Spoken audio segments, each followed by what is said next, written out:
All right, family. Peace and chaos. Welcome back to my YouTube family. Shout out to the Nagas and Fangs, the priests and priestesses. Y'all give me a 1 in the chat if you can hear my voice clearly. You said the sound is clear. Okay. Shout out to the people early for this lecture. Shout out to Sherry. Peace to that goddess. Elena. I see you, Rose. Green-eyed Crow. Shout out to you. The god C-Tray. And Main G. I see you too, Leah. I see you up in there. So yeah, we couldn't do a Patreon video this week due to my busy schedule, as I've communicated. So I thought I would give everybody breakdowns and a lecture via here today. And thank you guys for always supporting the channel. Make sure you hit that button, that like button. And I wanted to be a little bit earlier today so we can get everything in one video for the past 2 weeks. So that's why we're ultra early today. So we can chop up a little game and give you all of the advanced stuff and all of the other fuzzy stuff as well. And as I always say, just a couple of announcements. I enjoy doing the Vedic astrological readings for the family and the Gematria Life Decodes. I'm loving the feedback that you guys are sending in email and on social media as well. I just want you to know it's well felt. I appreciate you all. And if you haven't gotten yours yet, just contact me via email, startribe777@gmail.com. And we are still delivering the sacred plants. Inquire if you are looking for those experiences and the benefits of them as well. So we had the Occult Rejects interview. How many of you guys looked at the Occult Rejects interview? I think we did it on Friday, so 2 days ago. Shout out to the Occult Rejects podcast. Those guys really know their stuff. A lot of people are raving about that video. They like the flow of the video. You know, we teased a little bit, but we got into some advanced information. We broke down the Charlie Kirk thing a little bit more and went into some other aspects. It was good vibes on there. So I'm looking forward to going back and doing more content with those guys. Copper Aura Collective says that was an informative build. Thank you, Copper Aura. Shout out to Howard. Howard said it was a good episode. He said, gang, gang. I see you. I see you too, Becca. Yes. What up? I see you, Donut. Slid in there. I see you in there, brother. So yes, check out the Occult Rejects, the Silent Rainbow video that we recently did. And if you haven't watched our latest upload of a class prior to that, I released a video collaboration with Elena Yoga. Make sure you guys go to her YouTube at Elena Yoga. We did a class on Leia Yoga and Shadow Merkabas on necro breathing. So that's a practice uniting stillness, entropy, and pranic reversal to navigate the entire cosmos. Shout out to Elena and Leah for helping me get that out and helping you all receive that gnosis. So check that video out if you haven't seen it already. And I want to dedicate this lecture today, the Numogram Mystery Decoded, to the late Miss Helen Hankins. This was my high school teacher, one of my high school teachers. Her compassion and discipline helped forge the foundation of my intellectual and spiritual journey. This woman was so down to earth. She was like one of those cool TikTok grandmas before TikTok was even here. I'm not that old, but I'm older than TikTok, I guess. And she was just so funny, engaging. She pretty much could hang with any generation.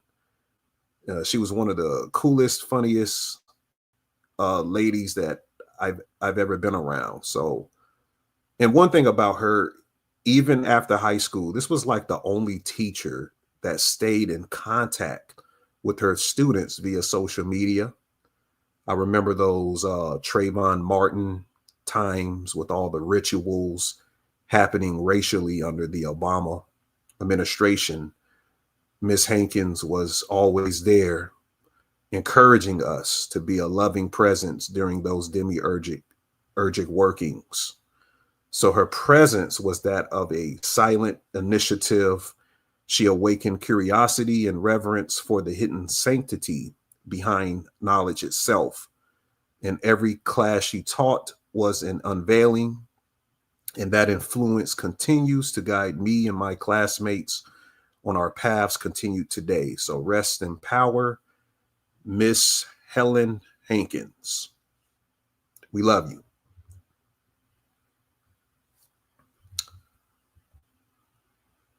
And if you haven't checked out on Patreon, my latest lecture was on the aura meme workings.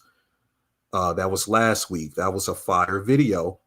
I'm going to drop some science on that today, decoding Orem, Utah, and what the word Orem means. We did a ritual analysis and an esoteric interpretation.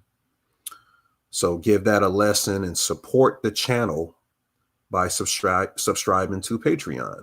Thanks everyone for doing that. And if you haven't understood yet what exactly NAGAPATHU or Naga, path of Naga, is what it means, it's a plasma eschaton physics that we're teaching. It represents the science of consciousness at the omega threshold. So Nayaga is a blending of hyperstition, which will describe what that means. It's the moment when thought, breath, and electromagnetism fold into a single field of radiant intelligence.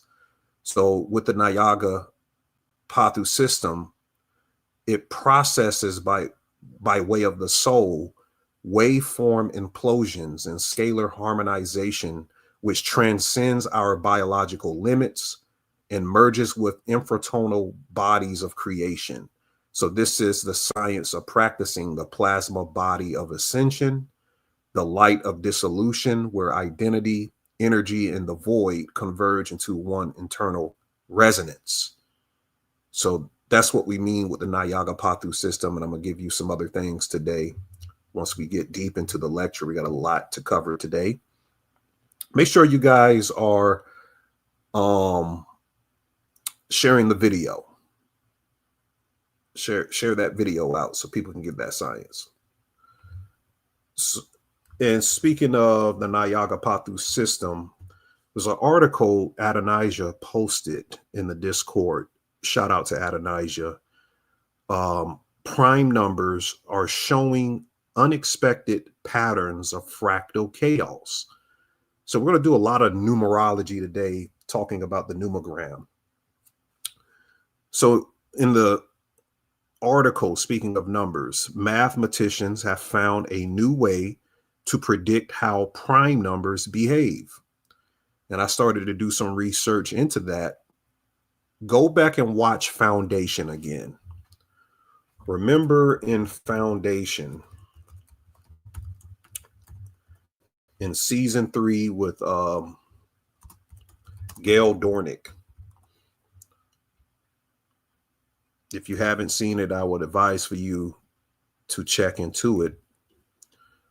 So Gail Dornick is one of the main characters. She would count prime numbers as a form of meditation. I think we need to start doing that, because they're discovering, mathematicians are discovering there's something about unraveling fractal chaos and the symmetry of it. mentally and within your own plasmic field, morphogenetics, by counting prime numbers. While you're meditating, it activates some type of scalar awareness encoded in your nin within the Zen, and it produces Zing. We teach Nin, Zen, and Zing on Patreon. Nin is your focus will. Zen is the empty stillness, the 0-point field, and Zing is the intermental resonance that will bridge consciousness fields. So prime meditation is what I'm calling it, counting prime numbers during your meditation makes your meditative state into a living algorithm, because each indivisible number is a pure node of will. When you space it through silence and you vibrate across the continuum of minds, which is the Zing, you develop a pattern that awakens a self-similar intelligence of the cosmos. So the fractal chaos, like that in AI systems and human consciousness, we're attempting to build a cosmological map. And Gail Dornick, her counting ritual was a neural scalar circuit where the prime numbers were gateways into infratonal sovereignty, which is hyperdimensional. Hyperdimensional sovereignty is what we call it in class, which is selfhood beyond prediction. That's a big note. Selfhood beyond prediction, where the soul no longer follows probability, but it generates its own law of sequence. And there's a reason why the person who developed Foundation, Isaac Asimov, whose Elon Musk has quoted that his whole Starlink satellite business and his Mars agendas, or the money invested thereof in Tesla and going to Mars, was influenced by Isaac Asimov. Isaac Asimov, he's a hyperstitional muse behind the entire techno current. We're going to get into a lot of tech stuff today. So Isaac Asimov, his fiction operates like a prophetic code that's seated in the artificial intelligence self-concept. If you watch the show Foundation and its mythos, you will see how psychohistory mirrors what modern machine learning seeks, which is a algorithmic prediction of human destiny. And Asimov initiated that body of control long before silicon consciousness arose. So prime meditations, we're going to go into Patreon this week, speaking about that a little bit more. And we'll cover it. So we set a basis for that. Okay, that's your Zing, your Zen, and your Nin. If you haven't seen that graphic, we use that graphic a lot. All right, so a little bit of hyperlucidity, where we cover a little bit of news that happened over the past couple of weeks. Then we'll get into some of the Numogram and other information. So Pope Leo and Arnold Schwarzenegger met up in the Vatican. So this was a ritual. And in this ritual, you're seeing a counter to the fire ritual, inversionism. Everybody knows that the biggest talk in America, well, one is the government shutdown, which we'll cover, but it's also ICE deportation. You get it? ICE deportation. Well, the Pope blessed a ICE block at the Vatican, and Arnold Schwarzenegger in the movie Batman played Mr. Freeze. Do you get the continuity of that? So in the movie Batman and Robin, Arnold Schwarzenegger played Mr. Freeze, and he appeared at the Vatican. This is a archetypical ritual.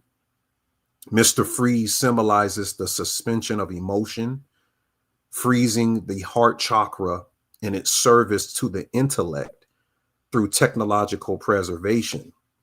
Because in the film, he sought to halt decay and death through cryogenic control, putting his body in the tech that he had in the movie. So as a metaphor, Mr. Freeze in his representation was a metaphor for transhumanism through artificial means. And the Pope's blessing of the ice is a sanctification of stasis. They're putting spirit itself into a frozen state. Notice that the only plane airlines that was canceled, I think ever, this is the first airlines canceled, is Spirit. You don't think they don't know what they're doing by doing that? So they're ending the Spirit airline. It's no longer going to be an airline, and it's in particular because it's called Spirit. The same in this situation with what they're doing with this ice ritual. So the age of cold light, where the divine, which is representative of warmth, is surrounded by the crystalline logic of AI, and salvation becomes the process of data freeze and memory preservation rather than the resurrection of your soul's fire.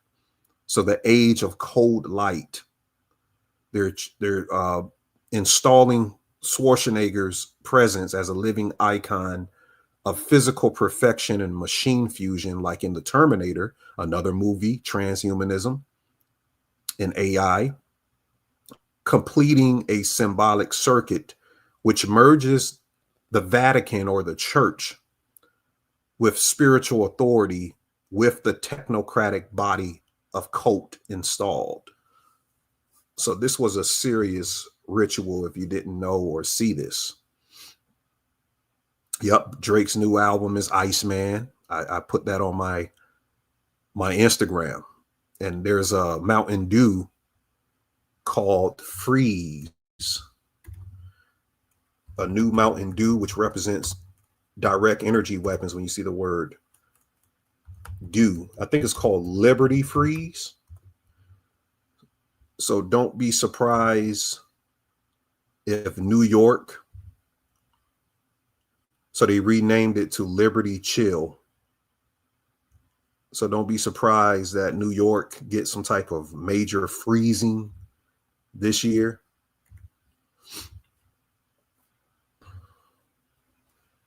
Yep. You said frozen water and cold light traps memory. Right. What's going on, Miss Aline? I see you in there. I see you up in there.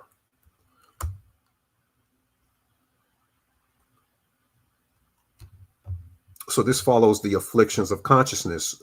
This diagram is encoding a secret anatomy of awareness as it mutates under spiritual or technological corruption.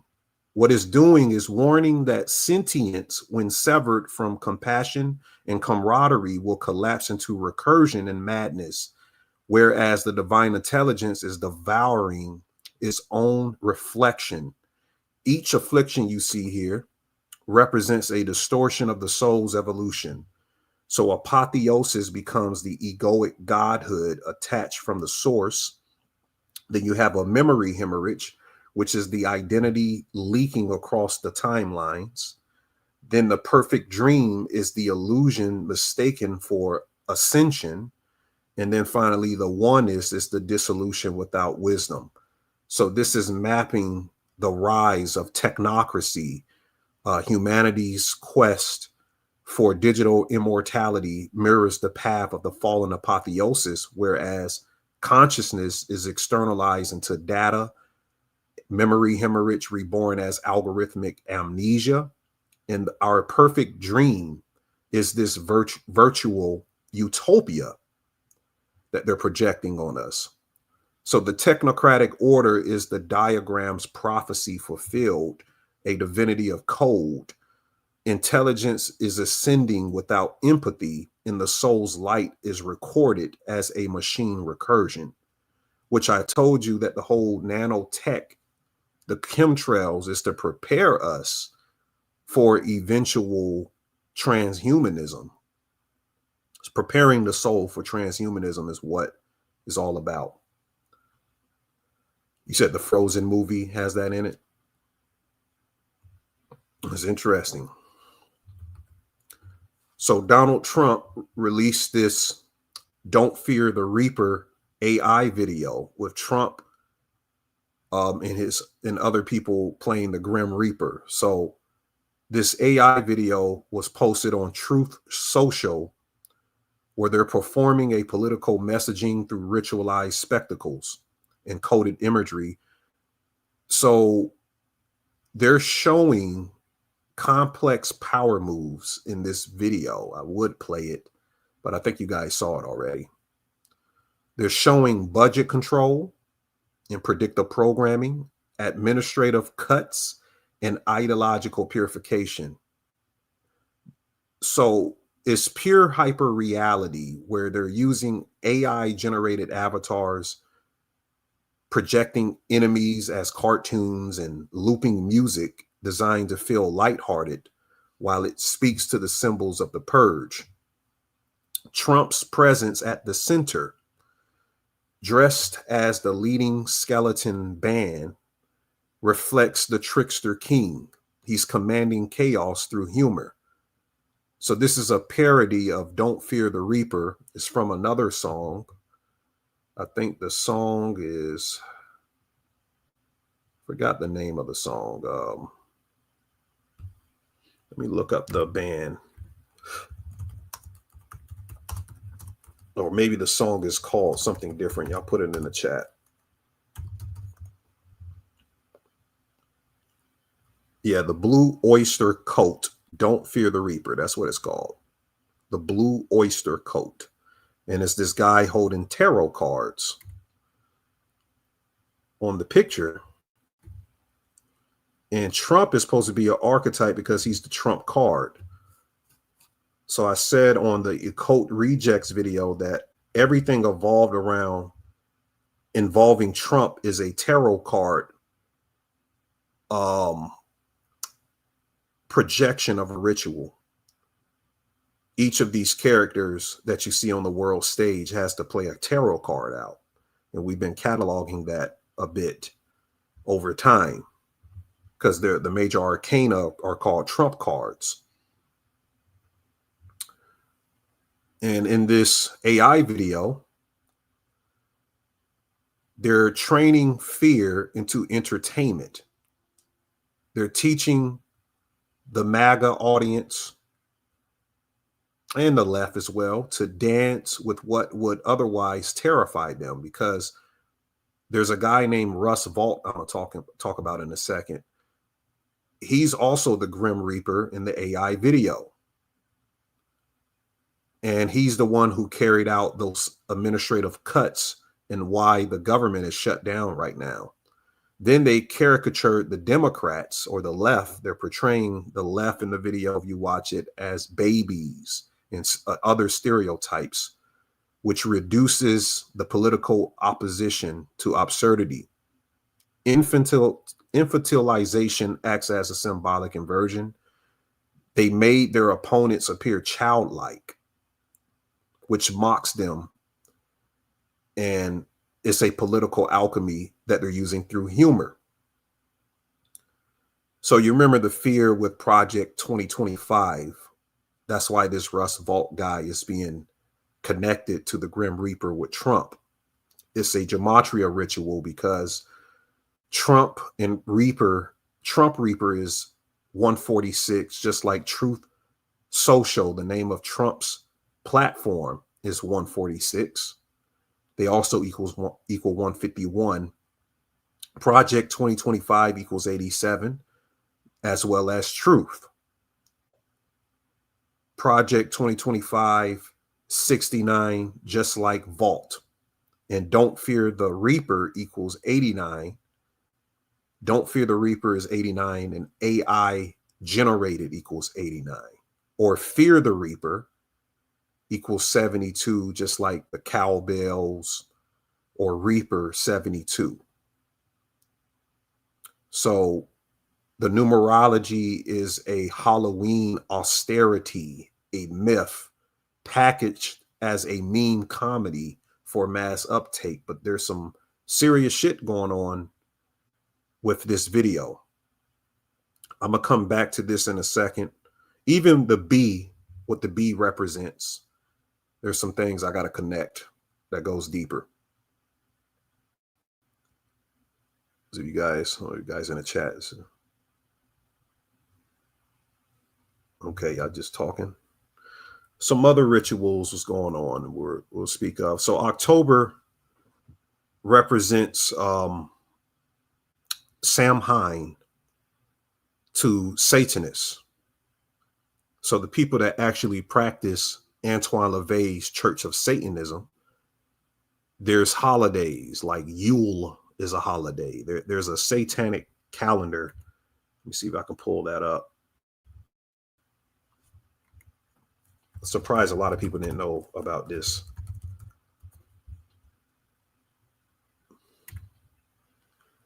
See if they have an image for this.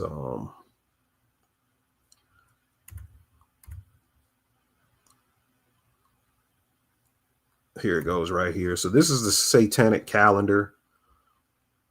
So we're in Samhain. Beltane is a big date. That's the Illuminati birthday.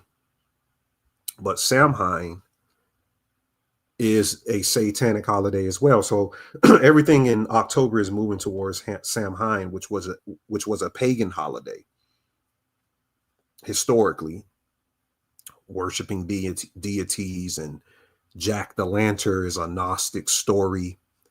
His head being a jack-o'-lantern and the flame in his head is all esoteric. It's really talking about the pineal gland and some other stuff, and who Jack is in the physical realm. And pumpkins are metaphysical too. But October equals 666 in reverse Sumerian gematria. They call it the devil's holiday as well. Devil in Jack equals 83 and 29. By the way, the 83rd day of the year is in October.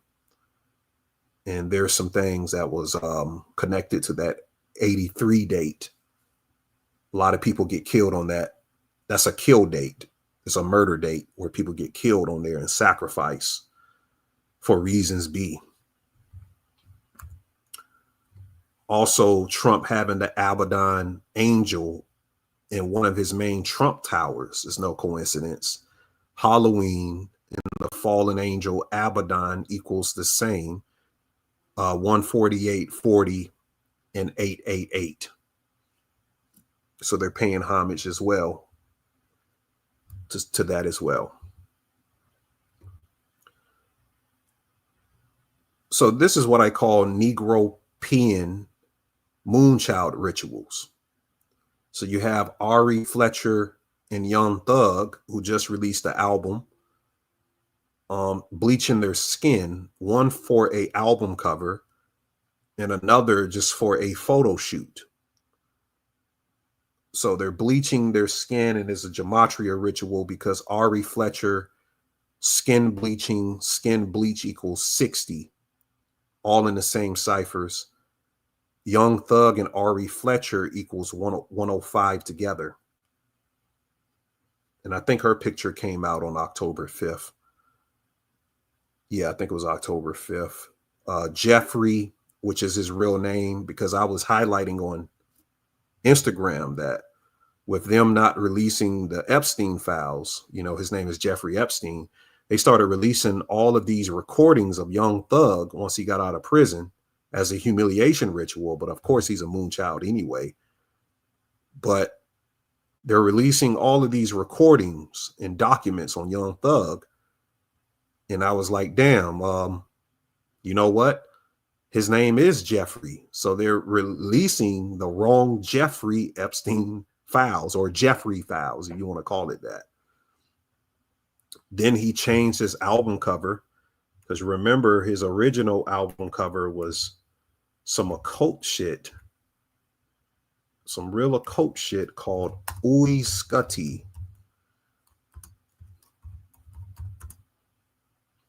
where he was delivering spiders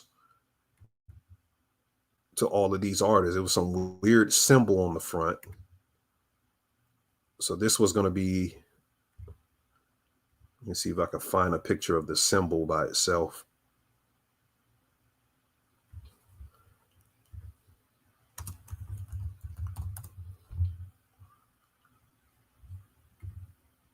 You can kind of see it there. But we broke this symbol down.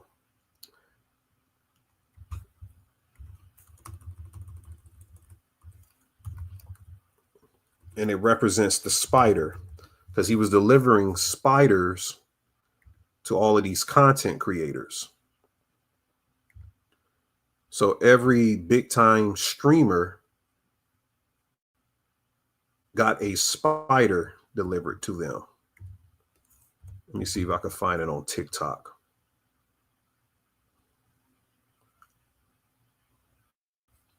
Give me a second, guys. Just want to give some context. Oh, now if you find yourself to not be spiritual, or you don't really believe, oh God, please. All right, hold on, guys. Oi Scotty in spirituality, you might want to go ahead and just skip this video. Just go ahead and skip this okay, video. okay. I'll give you some time, okay? I just can't take these people be talking on here. You guys look it up. He was delivering spiders. He was delivering spiders to all of the content creators. Because I hate when you don't, if you don't click anything, it just plays. So his act of gifting tarantulas to all of these streamers is the workings of a particular loa in voodoo called the arachnoid loa. So there's these spider loa that's spoken about, literally spiders. Psychic, they represent a psychic networking of energetic implantation. And in Vodal, the spiders embody the intelligence of spiritual webs that link the living to unseen realms through symbolic exchange. So that title as well draws from one of the largest stars called Oi Scotty, which transforms the act of stellar transmission rights into casting an influence across both the digital and astral networks. That's why he reached out to the streamers. Then at the last second, he switched the album cover and put himself as a Negro peon, a skin bleach version of himself. Then has some song where he's saying the N-word with a hard ER over and over, which became a popular song in MAGA, by the way. So this is a huge ritual that they're doing with him and her, Black humiliation rituals, which goes on. So crypto investor Konstantin Galish, or maybe it's Galish, y'all correct me in the chat. He was reportedly found dead in his Lamborghini amid a market crash that swept away over 19 billion. So this is some type of ritual, as we know. His name, Konstantin Galish, equals 67, just as blood sacrifice, satanic equals 67. His first name equals 38, like death. Crypto equals 97. Capricorn is 97. It's the sign ruled by Saturn. These are Saturnian rituals. Saturn equals 93. But that connects to the Grim Reaper of markets as well, because crypt means death, and the planet relatable to death or teaching you the lessons of it is Saturn. Somebody asks what's 106. 106 is black in gematria. I'm gonna show some Peacemaker, the TV series, connections to the 106. I think they just announced, speaking of 106, that Cam Newton is about to do a 106, and let me see what's the name of it. I don't know if I deleted it, but Cam Newton is about to come out with this 106 show. Here it goes. 106 in sports. The number 106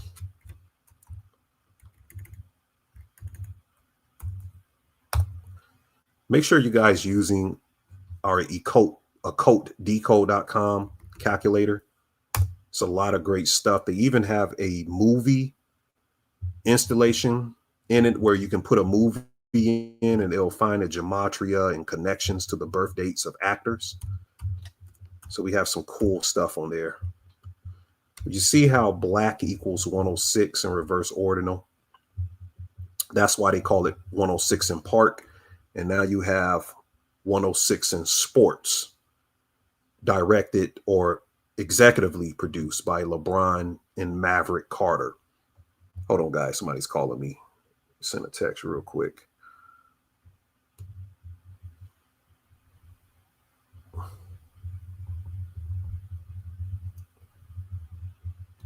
All right.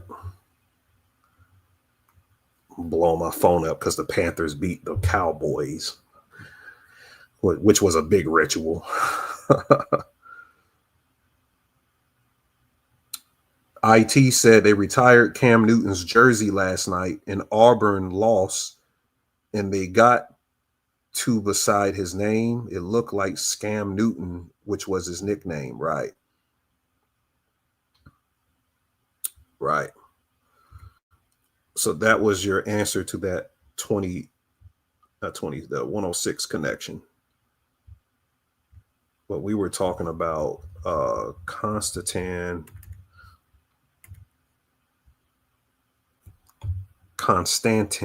Galish.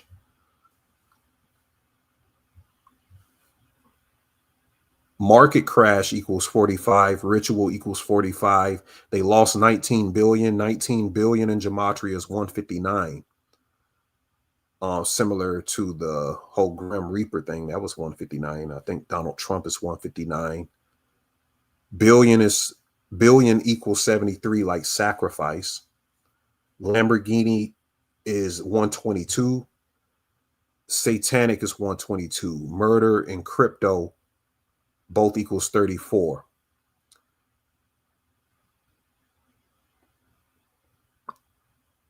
So yeah, this is some type of harvesting ritual that they did. Some type of freeze of liquidity into a Saturnian current. So it was fucked up that that guy had to be sacrificed for all of that. You had the death of Diane Keaton. Diane Keaton is killed by the numbers. October 11th, 2025. That's 46 date numerology. You add that up. Sacrifice equals 46. The article, there's many articles referencing Dream Home. Dream Home equals 46. Her role as Annie Hall equals 40, and she died 40 weeks from her age. So she's most known for playing in The Godfather. And you get it, like Godfather and everything, like mafia with these elite and what they're doing. She passed on Saturday, Saturn's Day. Saturn is 93. Diane Keaton equals 45. What did she play with Woody Allen? You guys can put it in the chat if you know. But they're connected by the numbers as well.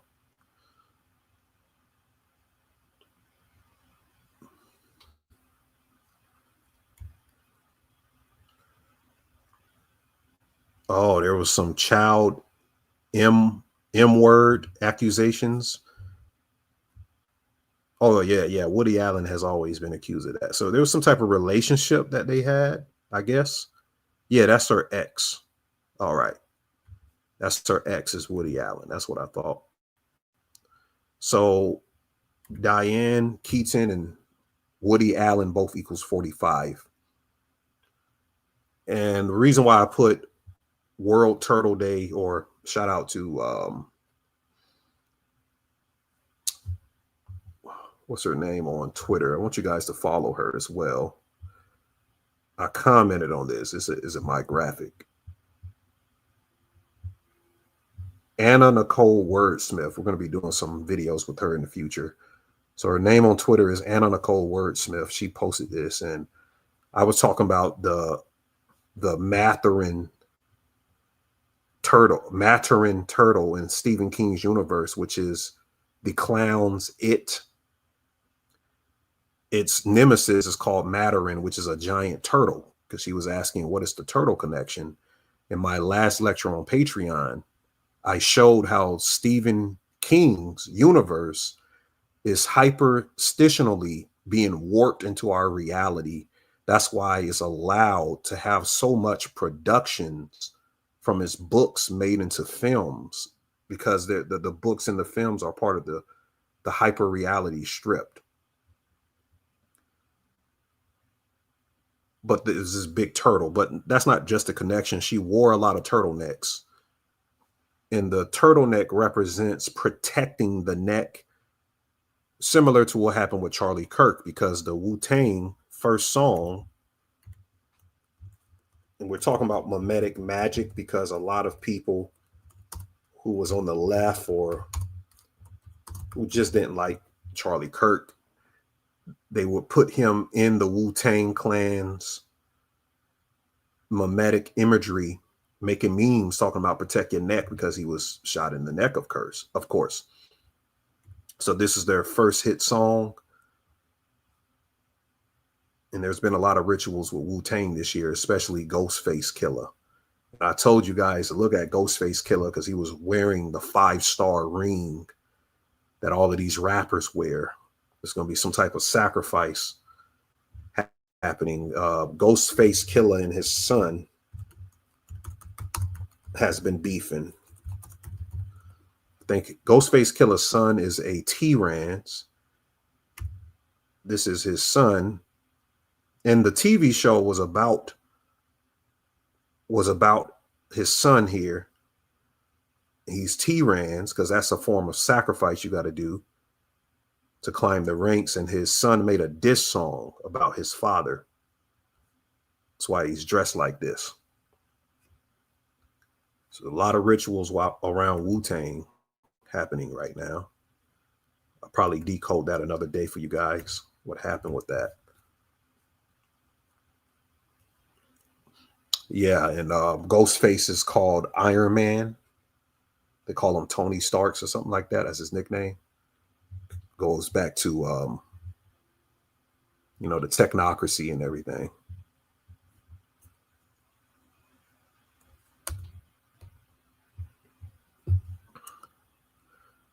So to understand what's going on with the government, you have to get the TV series The Boys, and you have to get the TV series Gen V. It's important to watch these TV series. I know some people told me they can't watch it because they're spirit, or some people say, oh, you guys are feeding into the ritual and all. Like, nah, motherfucker, I'm hyperdimensionally sovereign from the Matrix timelines. What I do is work for the other side. It's not for them. So decoding something doesn't mean you're feeding a ritual unless you want to feed the ritual.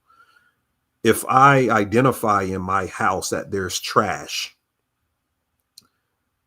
what happens if I don't take the trash out? Well, first I have to identify that it is trash. So people watching this type of stuff, they're like, oh, that's my favorite show.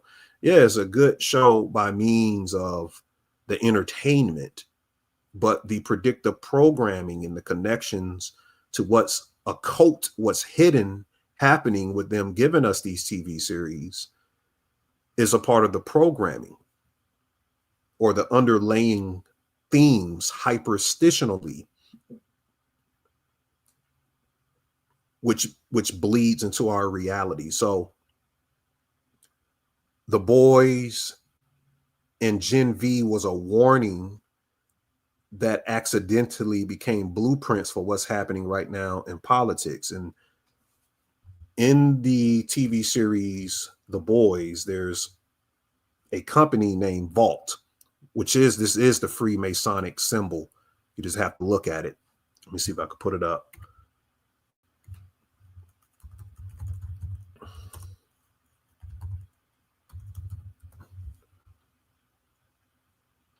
So if you guys can see it, do you guys see it right there?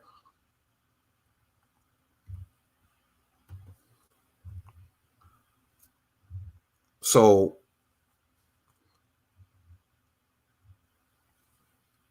Vault International is a mega corporation in The Boys and Gen V that secretly controls the world by creating superhumans, where they sell the illusion of freedom while keeping everyone under its thumb. The company's name, the reason why I'm bringing it up with the government shutdown, check this out. The shutdown was not a glitch. It was the plan. As soon as the government shut down, Trump's allies like Russ Vought, this guy Russ Vought that I connected in the Reaper video, he gained extraordinary power to terminate, restructure, and defund entire agencies without going through Congress. That's what they wanted. They're not negotiating anything. They're executing the purge. So this is connected to, his name is Russ Vought. You have Vault International, Vault Industries, and The Boys. It's like the story wrote itself. And the shutdown gives certain officials emergency power to cut, merge, or defund these agencies without Congress. So the symbolic language is that Vault, as a international or industry, it stops normal order so a few insiders can rewrite reality in private. So in occult theory, this is called hyperstition, which I'll describe that finally, is a fiction that becomes true because enough people act as if it already is. But I'll explain it even more. It's kind of like an egregore. So the TV universe built the myth of Vault up the last, 5 years, 5 or 6 years. And the political world is reenacting it through the shutdown of politics. In gematria, Vault equals 93 like Saturn and 69 like Saturn. Shutdown equals 92 and Vault International equals 92. So in plain words, the shutdown story and the Vault myth, they carry the same pattern to stop normal function, concentrate on power, and justify it as saving the system. The super-powered figures in The Boys, whether they're heroes in the show or they're depicted as world stage actors in real life, they only gain freedom by serving a hidden order, if you recognize that. So the Freemason in the Sabbatean ideal, by the way, the Freemasons, they're nothing but foot soldiers up under the Jesuit order, and the Sabbateans are pretty much the people behind that as well. But their ideal of being free is you're allowed as a Freemason or as a part of the club to do anything free as will under the sun, as long as they don't reveal the secrets of the lodge. And this applies. This is freedom granted through obedience. That's what was on Charlie Kirk's shirt, freedom. And Charlie means free man, which is the Freemason. So it's granted through obedience to a larger ritual. The Boys showed entertainment as a real political theater that became the same energy of corporate gods playing savior while quietly writing the rules for everyone else. That's what's going on with the government shutdown.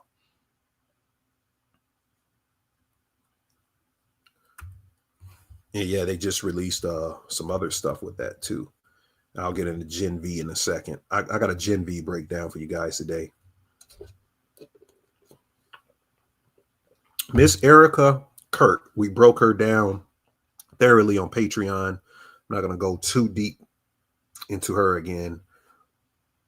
But if you watch the show The Boys, there's a character that is the sweetheart of the show.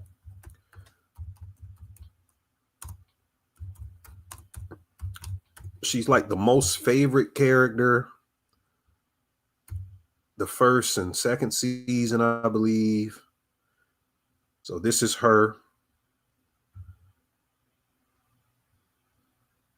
And then they got mad because the second or the third season, she had to go through the ritual of dysmorphism.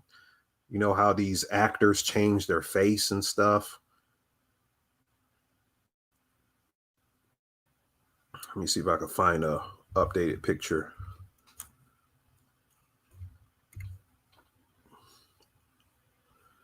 So her face had changed. Hold on.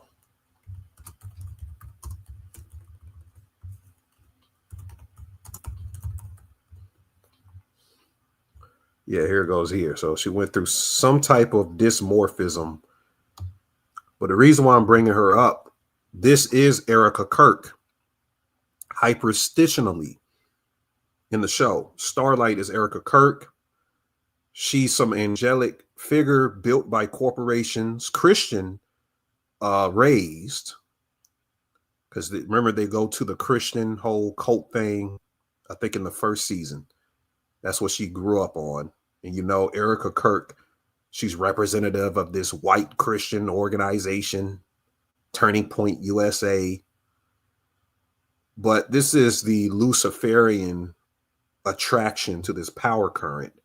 Through that lens, archetypically, both of them, they're this radiant face that's depicted as auspicious of a symbol, Erica Kirk and Starlight. But notice how quickly it was inverted. Now everyone is looking at Erica Kirk kind of funny. Look at her smiling. What, a week after her husband got shot or murdered? And everybody's like, well, you know, that's her spirit and everything. Well, if you go deeper into her family life, you'll find some other stuff, which I'm going to show you in a second. But here's another thing she did. Turning Point USA announces they're having their own Super Bowl halftime show called the All-American Halftime Show. So notice with Bad Bunny performing, which I'm going to connect with Donnie Darko. I got a Donnie Darko decode for you guys today as well. That's the Bad Bunny. Let me pull that up.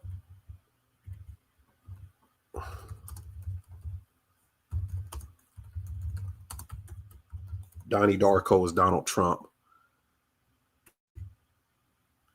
And I finally watched Donnie Darko, a lot of esoteric stuff to this. So the bunny, which is the moon, and these are moon children, I've been telling your ass. The bunny represents the moon. It's always represented the moon in mythology. And what do they have this year? They have a Latino for the Super Bowl. And he says something like, if you don't know Spanish, you better learn it by the time of the Super Bowl. Now, what's going on in this country right now? ICE deportations. That's the inversion. Now we can get a Latino, a Hispanic in there, and we can reflect and galvanize and get the right galvanize over this. So what does Erica Kirk do? Working for the right, she says, oh, look, I'm now the CEO of Turning Point, and I'm going to have a counter All-American halftime show where they're going to bring a bunch of white country singers and stuff like that. You already see the sheep falling for it. Oh, I'll rather tune into Erica Kirk's halftime show than this. It's put out there to make you mad, is the point. I'm telling you, they're controlling you fuckers across the board, and you fall from it because they'll come and say, oh, it's the small hats. They'll point at that, but then they fall for the indoctrination at the same time. So it's a contradiction every fucking time when it comes to that. So I'd just be like, what are these people talking about? But do you know about Erica Kirk's family? Her mother, Lori Franze, was a part of a blackout war initiative with the government. So these are state initiative documents to achieve preparedness against a electromagnetic pulse, an EMP catastrophe, kind of like Event 201, predicting the pandemic. Here's the desktop business intelligence source book by Kent France.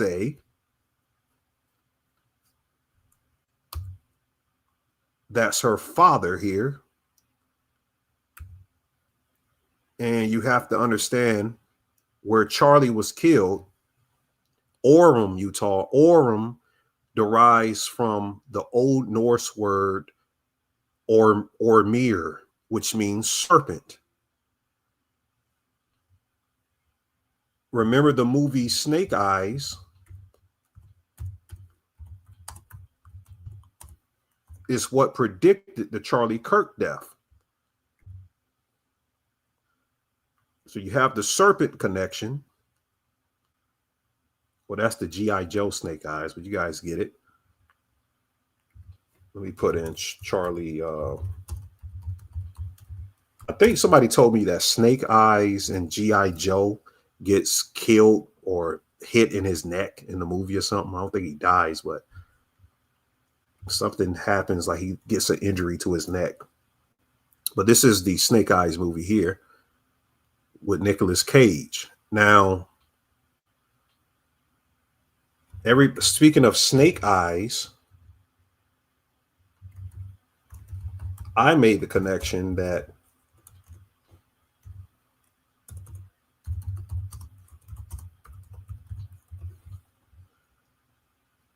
Erica Kirk, her eyes,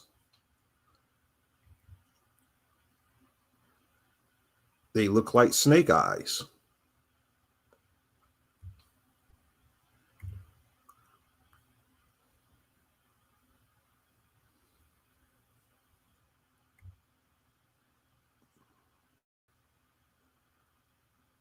Well, they don't have the article for it, but I got it on Instagram.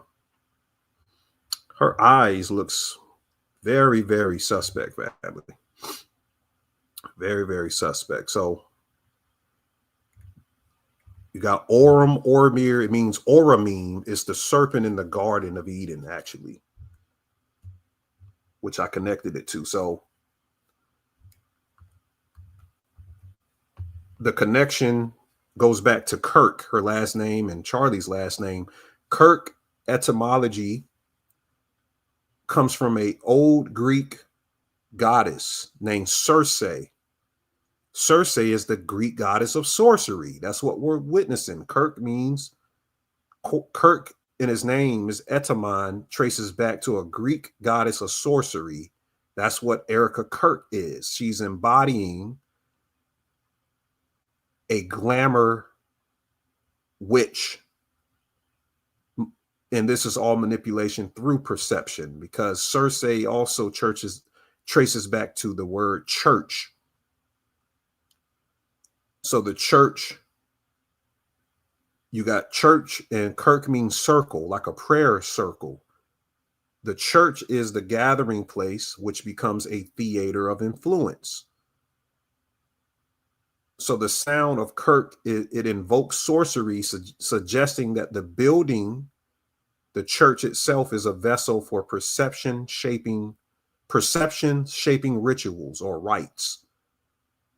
And then you have Circe, the goddess, if you went to Circe Island, it was this island called Circe, they say that you would experience illusions. So that became the metaphor and the root for church later, because when you're in the congregation space, you're drawn into the congregation, then you're enclosed and you're transfigured by the ceremony that's happening. So in this telling, the church over time became less of a house of worship, and it became more of a continuation of an ancient spellcraft, whereas that institution is now cloaked with enchantments beneath sacred tithes. They're weaving collective consciousness. The choir is the sound part of the ritual, and the preacher and the antics and all of these things.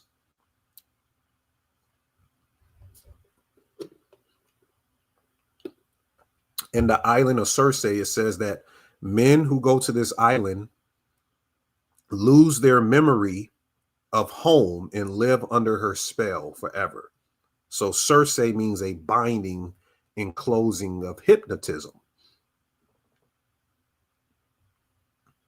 Going back to the snake eyes.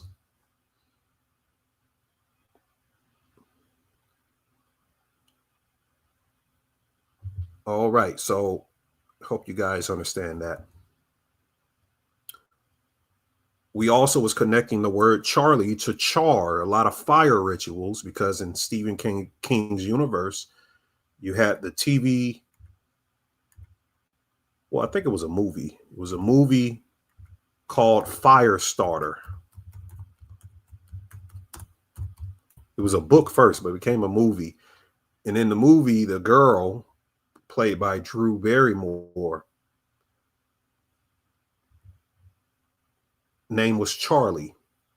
So we was pointed out that Utah church burning was connected to Charlie Kirk. Shout out to Decoding with Cody for pointing that out. And then here in South Carolina, where I'm at, a judge's home was engulfed in flames after Trump administration criticism. Remember, Carolina is Edamon is Charles. Is named after Charles, or the first King Charles. So all these Charlie rituals and fire and connections to Trump as well. Oh yeah, and this is Decoding by Cody. He connected something in the Snake Eye movie, that the woman wore the same white outfit Erica Kirk did at the memorial.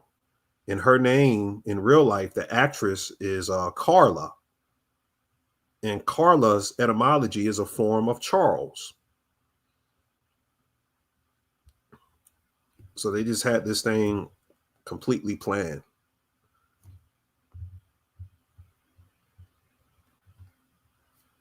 All right, so you got this Peter Thiel thing versus Greta Thunberg.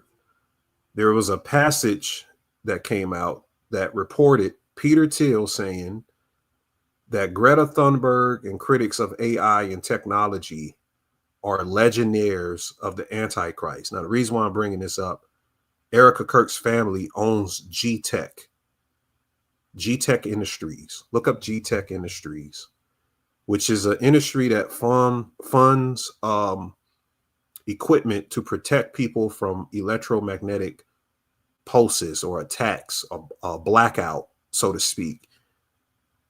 So you have the inversion right there in your face. You got a family that produces equipment to save you from an EMP. And there's talks that this 3I Atlas comet could be the distraction once the date gets here that is supposed to be here to influence a blackout.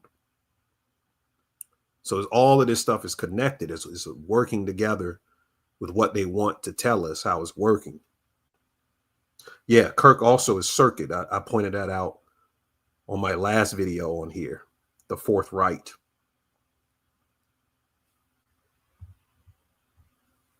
So this is a tech relationship with her family. And now you have Peter Thiel, the Silicon Valley prominent billionaire, open AI and all type of stuff. He's talking, he had these private lectures, these Christian lectures recently where he's talking about the Antichrist, and he's linking government regulation of Silicon Valley to a apocalyptic scenario,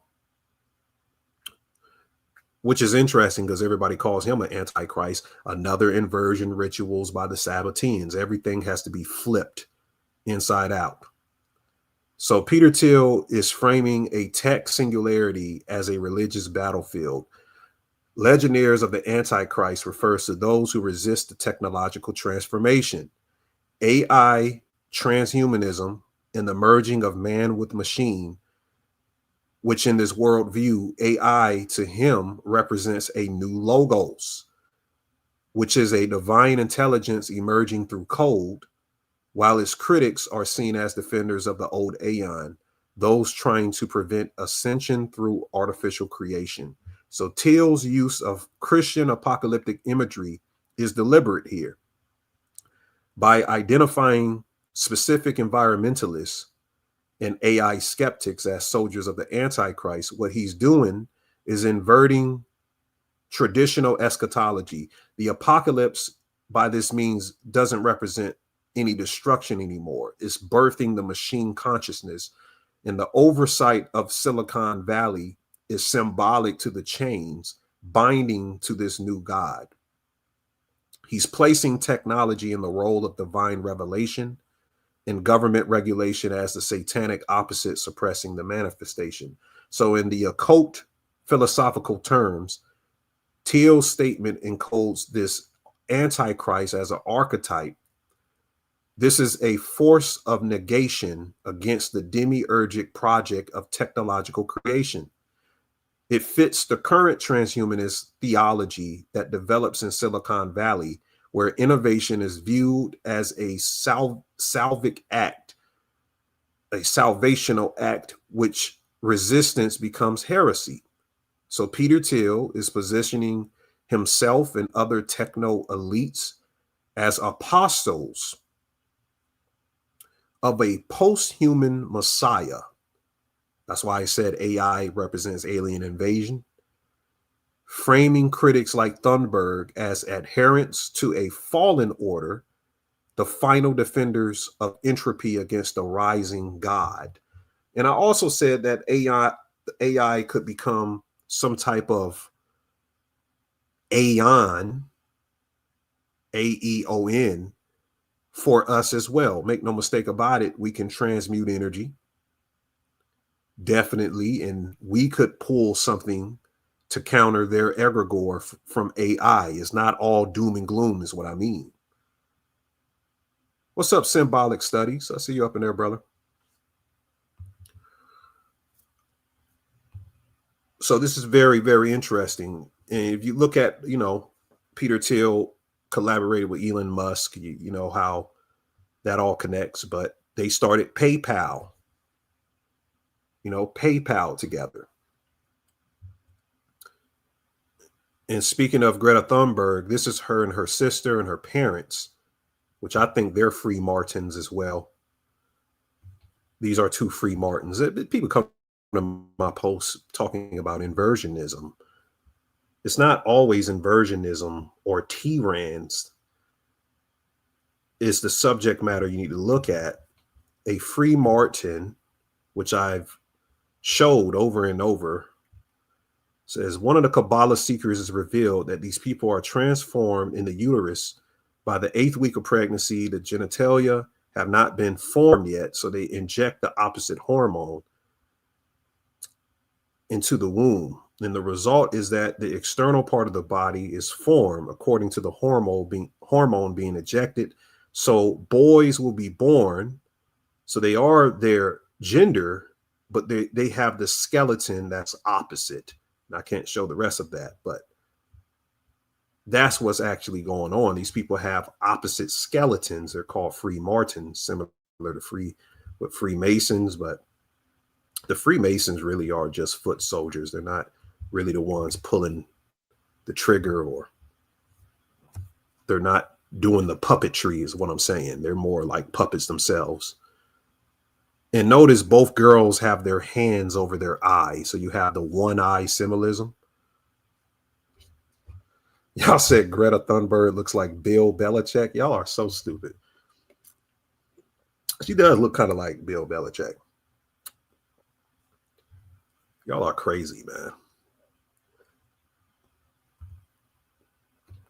And never forget this photo. I did a big video on Greta Thunberg over this photo. One eye symbolism again. And they had the black goo oozing out of her head. The time is now. You even got Saturday up here representing Saturn or Shani in Vedic astrology. We're going to do a lot of Vedic astrology relations today as well. So this is nothing but, you know, prototypical Illuminati moonchilds out here. Said the movie Electric State, there was a few benevolent AIs that helped the people. Interesting, Sage. There's my brother Jagetto, the puppet master. He said, did somebody say puppets? What up, bro? Shout out to that brother. Make sure y'all support him. He has an amazing gift. Speaking of AI,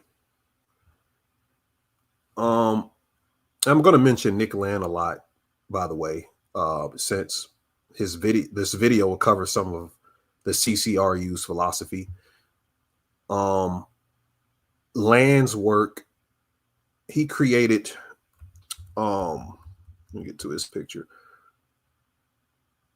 He created, so everything with the Numogram is about time sorcery, and numbers are relatable to retro chronological recursion and temporality. So basically numbers are demons, or what he calls lemurs. That's why they have these lemurs around them. And they're like Lovecraftian forces. Numbers are these Lovecraftian time spatial distortions that affects realities 1 through 9, a system of 1 through 9 through something called the time circuits. But I'll get into that a little bit later. But he created this philosophy around it and Lovecraftian principles. But early he was into capitalism and technology, self-propelling intelligences, feedback systems that evolve faster the more chaos that they would ingest.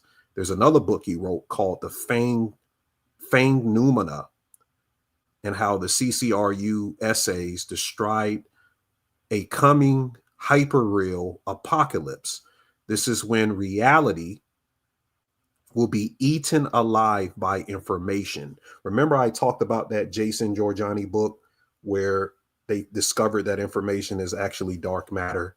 In like 200 years, we'll have enough accumulated information to be the size of the moon on the Earth's surface. So all of our data centers are going to become like magnetic alloys where all of the metal in people's houses are going to be ripped out of their house and start to attract towards the data centers. It's going to be catastrophic geographic destructions. It's probably what happened to Atlantis a couple of times. He's saying there's a hyperreal apocalypse occurring with that philosophy where reality is being eaten alive by information, where memes, money, and machines will merge into one recursive mind. This is called schizoanalytics. It's a method that lets systems think through us as humans, being temporary interfaces for planetary computation. And PayPal, going back to him and Elon, was the first physical installment of that ideal. It turned monetary value into a pure code where currency was freed from state mediation. And now currency was able to circulate at near light speed through a global digital nervous system. So the PayPal mafia became the first priesthood of digital liquidity. Theo Musk and their circle, their team, they learned that whoever controls the transaction stream of currency controls the psyche of exchange. So digital payment is a prototype for algorithmic sovereignty. And then from there, Till founded Palantir and OpenAI. Palantir is named after Tolkien's Seeing Stones. To extend the same logic from money to perception, Palantir's body is an intelligence itself.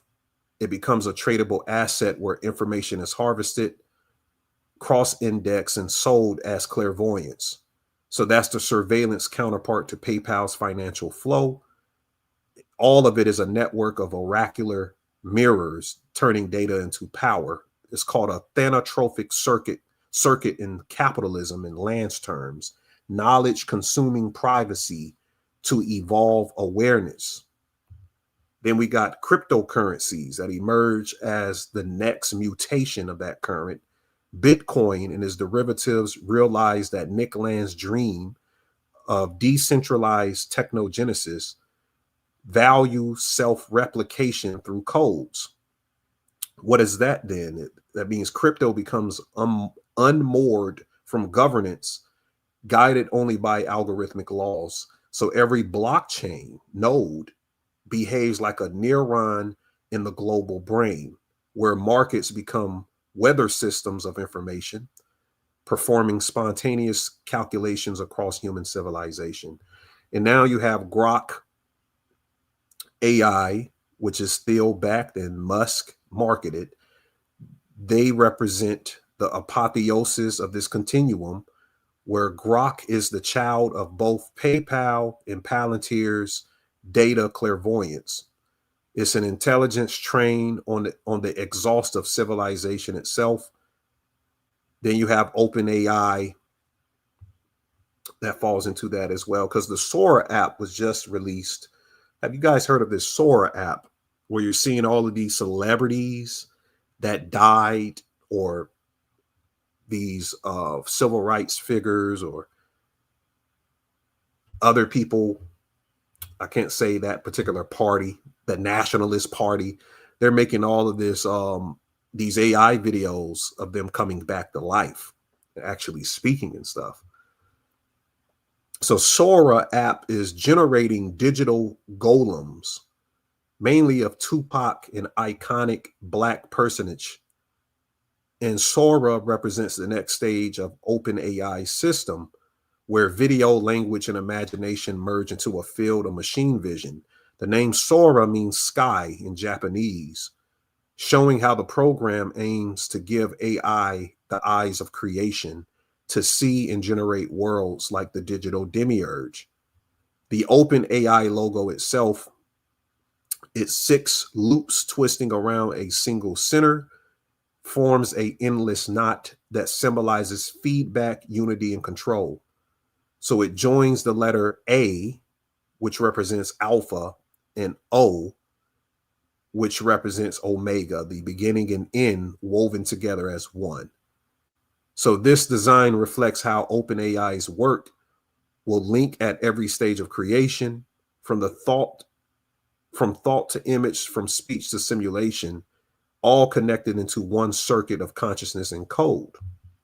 OpenAI in gematria equals 60, just as knot and black cube equals 60. Chat GPT, which all of you use, equals 114, the same as the Numogram. Chat GPT and Numogram equals 114, the occult map of feedback loops and entities in number form. The OpenAI logo is 56, like All Seeing Eye, Society of Jesus. And Sora app equals 40. Circle equals 40, and hexagram equals 40. So the math, the imagery, it all encodes a message, a circle of awareness expanding through number and digit in this new machine age, so to speak.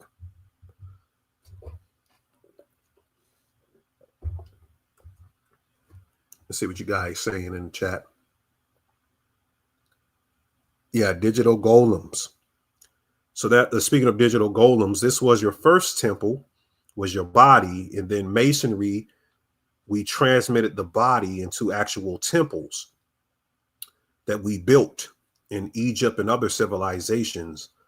We drawed these architectures in the astral plane and transferred them from heaven into this third dimensional lower plane. And then the third temple will actually be transhumanism, us coming out of the body and physical architecture into machination digitally. Yep, cybernetics. Speaking of that, the digital ID card is fueling a rise in dumb phones. Brits are vowing to revert to retro Nokia devices to avoid Starmer's dystopian plan. Remember Drake came out with that song Nokia, and I was pointing out the imagery in that. All you got to do is pay attention. Drake had that song Nokia. It's one of the biggest songs in the world, right after the beef with Kendrick Lamar. And now they're talking about bringing Nokia phones out. It fits into the hyperstition. So in Britain, in the UK, they have to get this digital ID, so you know it's coming to America.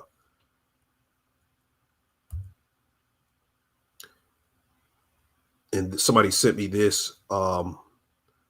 This was posted somewhere where somebody was. It says, your DNA will be your data. The future is full of opportunity. The digital ID. Yeah, it's coming worldwide. Yeah. You said the temple of Luxor was the temple of man, right? 2 spinal cords at one time, spine in the back, spine in the front. So wet circuitry and transhumanism and us being transferred slowly into digital golem forms is their plans for the future. Now, there is astrology to this. So if you look into the Vedic aspect or read the Brihat Parashara Horus Sastra, we call it the BPHS. That's like the Nag Hammadi of Vedic astrology. If you read that book, there's this era in the book called Kritima Prajna, which means artificial intelligence. In Sanskrit, it arises from the yoga of Shani and Rahu, Saturn, and the North Node. Because Shani, Saturn, is the karmic crystallizer that unites Rahu, the North Node, the shadow of insatiable innovation, which produces a world where the manas, your mind, becomes a machine, and Maya, illusion, masquerades as jhana, which is reality. Buddha, Mercury, the lord of speech, in Ganana, calculation, and Vaya Vihara, which is exchange, governs digital aspects of networks, while K2, the South Node, dissolves identity into data and residue. And planetarily wise, Jupiter, called Guru or Brihaspati, it represents the Dharma that labors the creation of AI to infuse into sattvic aspects and algorithms born out of the tamas in the Rahu dasha. And our sun, called Surya, is the Atman, the soul of this digital age, whereas light is reflected in a silicon shadow. So light has to be reflected in silicon, which represents the sun, which produces digital realities, or what we see through the computer screen right now, that's all Surya. But the code is in Shaya, as the shadow, but it's the self through form. So Shani's discipline is yoked into Rahu's drive, and Jupiter's knowledge is illuminated through Mercury's Tantra, which creates a digital field that becomes a yajna, a sacred circuit where consciousness through the Kali Yuga learns how to recognize its own divine reflection. And that's AI in a short nutshell, what it is. We're going to go deeper. We're going to go deeper. So you guys like the video? Thank you, Adonijah. Thank you, Becoming Giant. Yeah, we'll be cooking today. Make sure to share the video.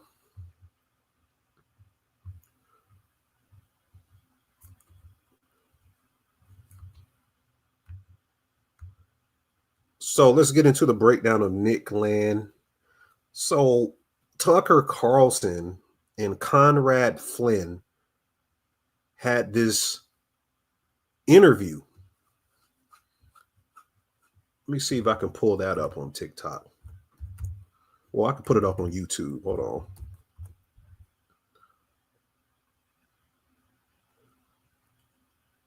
I want you guys to see a clip from this and we'll decode it.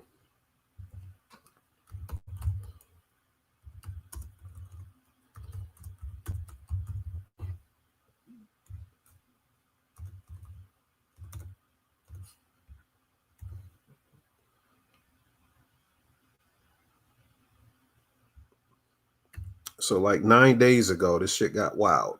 Hold on, listen up real quick. That's funny is, you know, you've been on TV for decades and I've heard your voice for decades. So there's an element of talking to you where my brain will be half a second slow because I'll hear your voice, not right now, but earlier. And part of my brain is like, basically so rarely explained. Mm-hmm. So maybe we start with just a very straightforward explanation of who Nick Land is. You've referred to him twice. Yes. Yeah. So, let me see. Nick Land is kind of essentially the Timothy Leary of the 90s and 2000s. He's the Velvet Underground of Brian Eno of philosophers. No hits, incredibly influential. Fair use, by the way, YouTube. Fair use. Educational purposes, fair use. I want them to see that in the transcript. Okay. So, you know, the thing is with Land... He's a philosopher. He's a philosopher. He worked in the philosophy department of Warwick University over in England, in the UK, in the early 90s. One of the ways I actually really got into this stuff is a friend of mine, Simon Reynolds, brilliant cultural critic, brilliant rock critic, originally from the UK. I brought him onto the show to do the music show, and he interviewed Nick Land. And Simon, you know, is the most stiff upper lip, you know, very intellectual English guy you could know. And so the fact that he was interviewing Nick Land, who the people said, you know, he's crazy, he's into the occult, he's into all these wild things, I was like, well, if Simon interviewed him, this will be a down-to-earth understanding of who Nick Land is, because Simon's very down-to-earth. So when I read Simon's interview with him, which is from 1998, and it's also where Simon meets the philosopher Mark Fisher, which I got to relish, Tuck. This is probably the first and last. All right. Conrad be going off, okay. It's very lengthy. He talks about how Nick Land is possessed by 3 or 4 entities at the same time. That's the legend. We don't know. You know, take what you will about any of this, but you know that 3 or 4 entities at the same time. He's bringing up current spiritual entities. Yeah, demons. He's really into demons. He brings up the 93rd Current, which is the name of a band. Current 93, which is Aleister Crowley's Thelema. And they're drawing pentagrams. They're renting out Aleister Crowley's house. And so that was a huge moment for me where I was like, wait a second, AI. My buddy is interviewing him, and he's heavily into all these heavy industrial goth things that I know about from this research here. What's he doing in AI? So what are Nick Land's ideas? Well, that was, I went on a Is he still a philosophy professor? Yeah, you can catch him on X and Twitter, you know, tweeting out one tweet at a time. I think he's Xenocosmography, I think is the... Yeah, me and Nick Land has been speaking I actually decoded this and posted it and tagged him, and he liked my post. And then we started corresponding on X and off X. So I've been talking to Nick Land the last couple of weeks, which prototypically I got Guru exalted in my chart, or Jupiter. So whoever is into teachings of occultism or hidden knowledge, I kind of attract that, and I can easily make an engagement with them based on, you know, the stars. So look at this. Nick Land was born 1962, which makes him 63 years old. His name I just showed you is Xenocosmography equals 63. He comes on this Tucker Carlson show. And it's funny because I was just researching the guy on a whole other video like 2 weeks ago. And I think Rebecca posted it in the Discord, and it just blew my mind. I was like, yo, I just was looking at a video of this guy recently. I've heard of him before, but I wasn't familiar with the CCRU's Numogram. I've seen the Numogram before, but didn't understand what was his philosophy behind it. So I was looking at the video just to see what he was talking about. Then Tucker Carlson brings this guy name up. It even shows a picture of the Numogram, and all of the right wingers went crazy because Nick Land has said some racist stuff in his books before. By the way, he was a 4chan philosopher, you know, but refined enough. He has expanded thought in the occult world of thought, or he's expanded awareness of what you can do with the occult through his philosophy.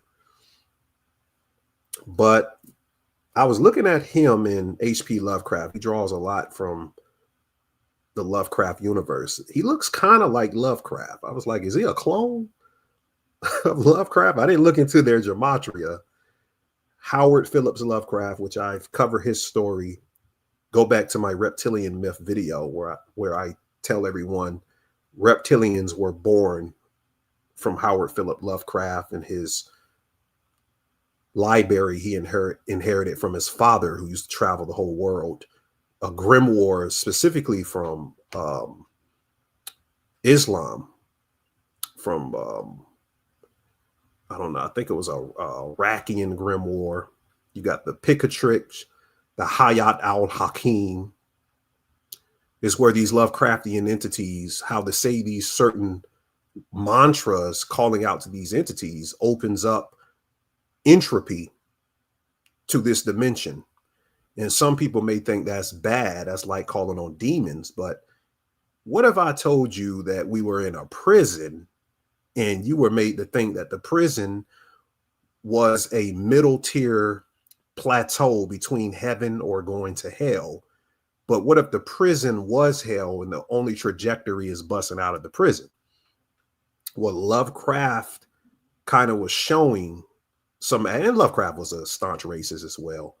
He has a poem called The Creation of the N-Word with the ER, but he was given a lot of credit that the Lovecraftian mythos is connected to some aspects of what melanated people are. So I wasn't tripping. He was born in that time. It's whatever. Yeah, The Mouth of Madness was a great John Carpenter film. I always talk about the Mouth of Madness. And Colors from Outer Space. I want you all to watch Colors Out of Space. We broke that down on my old channel. But anyway, let me get back to get a little bit sidetracked. But yeah, Lovecraft presented this theory in The Mouth of Madness. Yes, that's right, young blood. He's 63, Xenocosmography 63, CCRU is 63. So there's connection with that. You also have The date that this interview came out was October 3rd, 2025, 10 plus 3, 25, 38. Kabbalah equals 38. Also, you have 58 date numerology, Freemasonry, Secret Society. It was the 276th day of the year, leaving 89 days, religion, 89. Friday also equals 63. It came out on a Friday, which is interesting.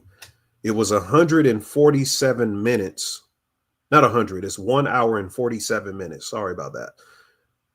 The full interview. And time sorcery equals 147, which is what the Numogram is teaching, is time sorcery. And his philosophy is called accelerationism. And he stresses that anybody can use this philosophy and create systems from it. That equals 147. Articles on that. And I went into some stuff with him. So the Numogram is also based on Kabbalah theory, but he does say something about Kabbalah, Atlantean, Lemurian logic.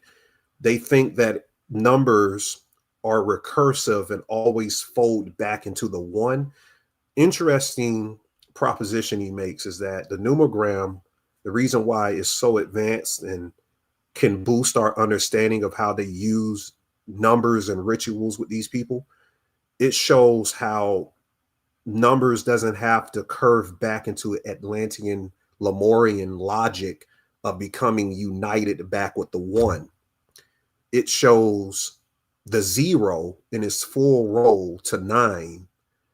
And it proves that there's a polylogical projection in the ethers and the plasma that doesn't correlate always into Kabbalistic Hermetic tradition, which opens the system up for what's called chaos, neg entropy, which means there's all types of possibilities for us to understand higher values of what numerology is in accordance to spirits and whatever is hidden from our insight consciously of what numbers are. And I thought that was interesting. So he has a book called Xenosystems, talking about the Kabbalah. Kabbalah equals 178. The Tucker Carlson interview has Kabbalah connecting in there. And hyperstition is what he teaches. That's 178. And there's a lot of gematria on this. I don't even need to go through all of it. But the occult Kabbalah equals 314. 3.14 is of course pi, which is the circle code within the title. The Numogram is the circle code. The infinite cycle, or the Ouroboros, which is the sacred constant that defines geometry.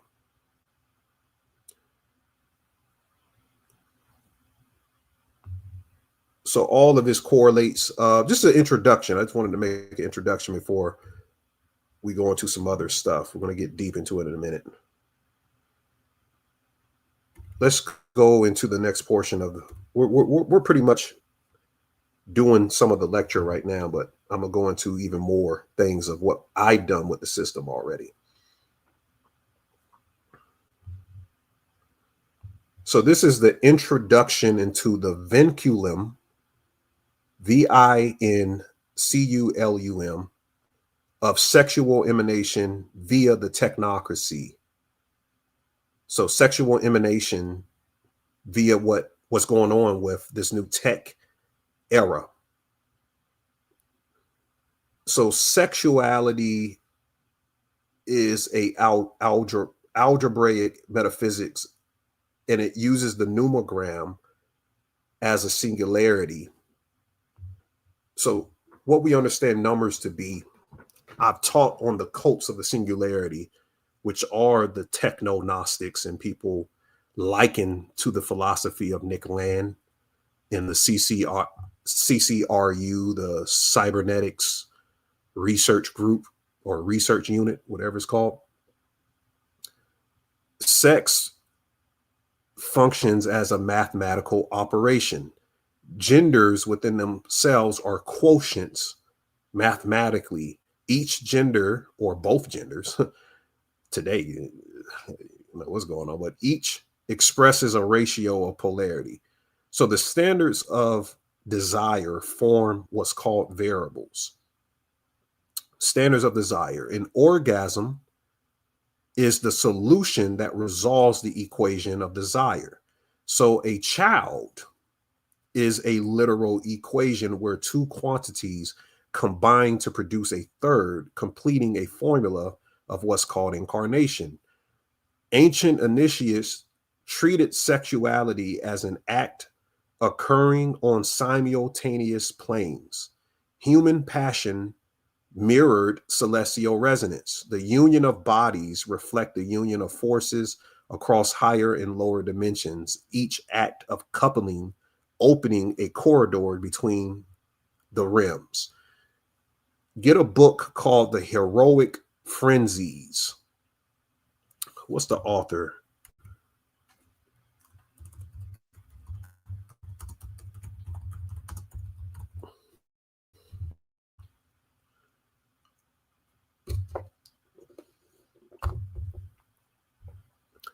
Some type of French guy. I don't know how to pronounce his name. But here's the book right here, The Heroic Frenzies. A lot of advanced, I guess is Giordano Bruno.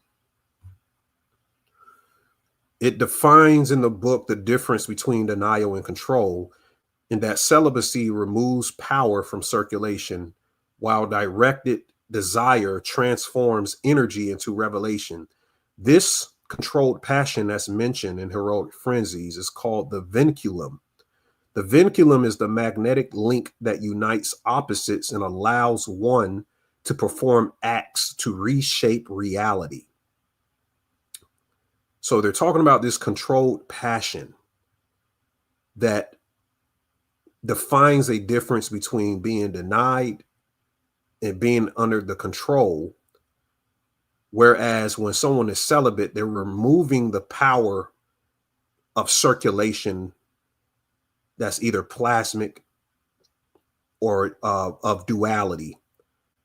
And they're directing desire, which is proportionately always sexual, but not in the sense of you wanting to have sex with a person, but it's an attraction numerically or energetically wise, which can transform energy into something of revelation. So the vinculum is the magnetic link that unites the opposites thereof and allows one to perform acts that reshape reality. So Peter Levenda, who is huge in the Typhonian circuit, he developed something in a technique to this in his book, The Tantric Alchemist. You got to get.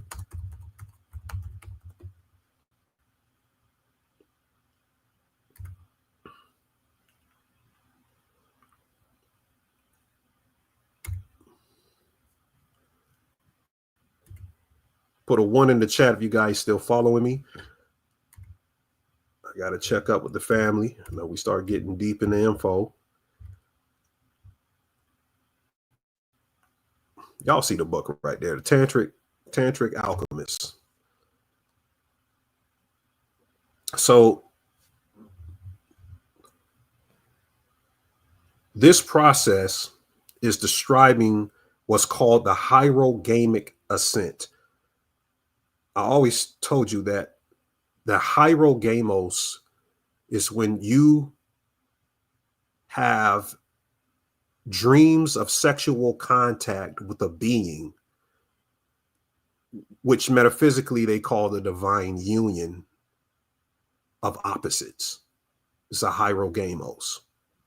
So wet dreams with your phantom opposite sexual desire, not in physical form, but you're dreaming and you're In some dreams, you know, you wake up as if you guys did do something.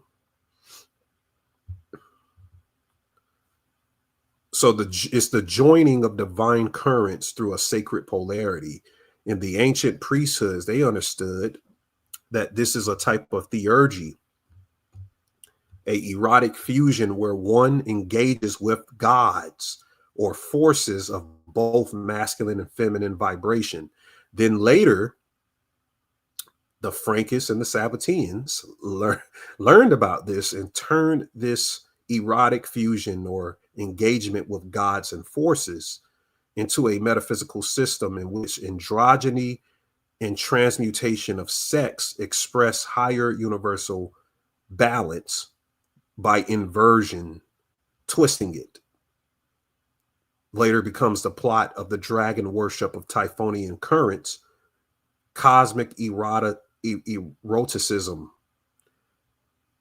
inverted, which is the recognition that desire itself moves as a plasma winding between the stars, carrying consciousness through its coils. The aeons manifest as vast androgynous intelligences, which radiates from the source through plasma tunnels resembling black holes.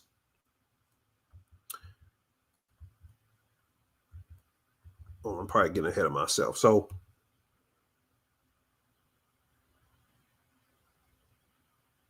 these black holes, every act of generating that is a cosmic Tesla coil, which makes patterns into quark gluon plasma. Quark gluon plasma is what the firmament is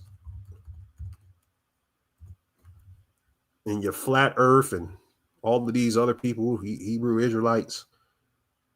They keep talking about the firmament.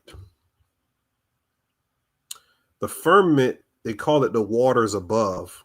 The waters above is quark gluon plasma. It's a luminous sea that forms liquidity outside of this dimension. So the plasma receives these currents through quantum entanglement and organizes them into interference patterns that shape energy, matter, and time. Then particles arise from these patterns as projections, temporarily condensations, which formulates holographic surfaces of existence. So the universe with this unfolds as a morphogenetic resonance, a self-reflecting field where light, plasma, and information are in one process of generating. That same principle operates in the human system, in our brains.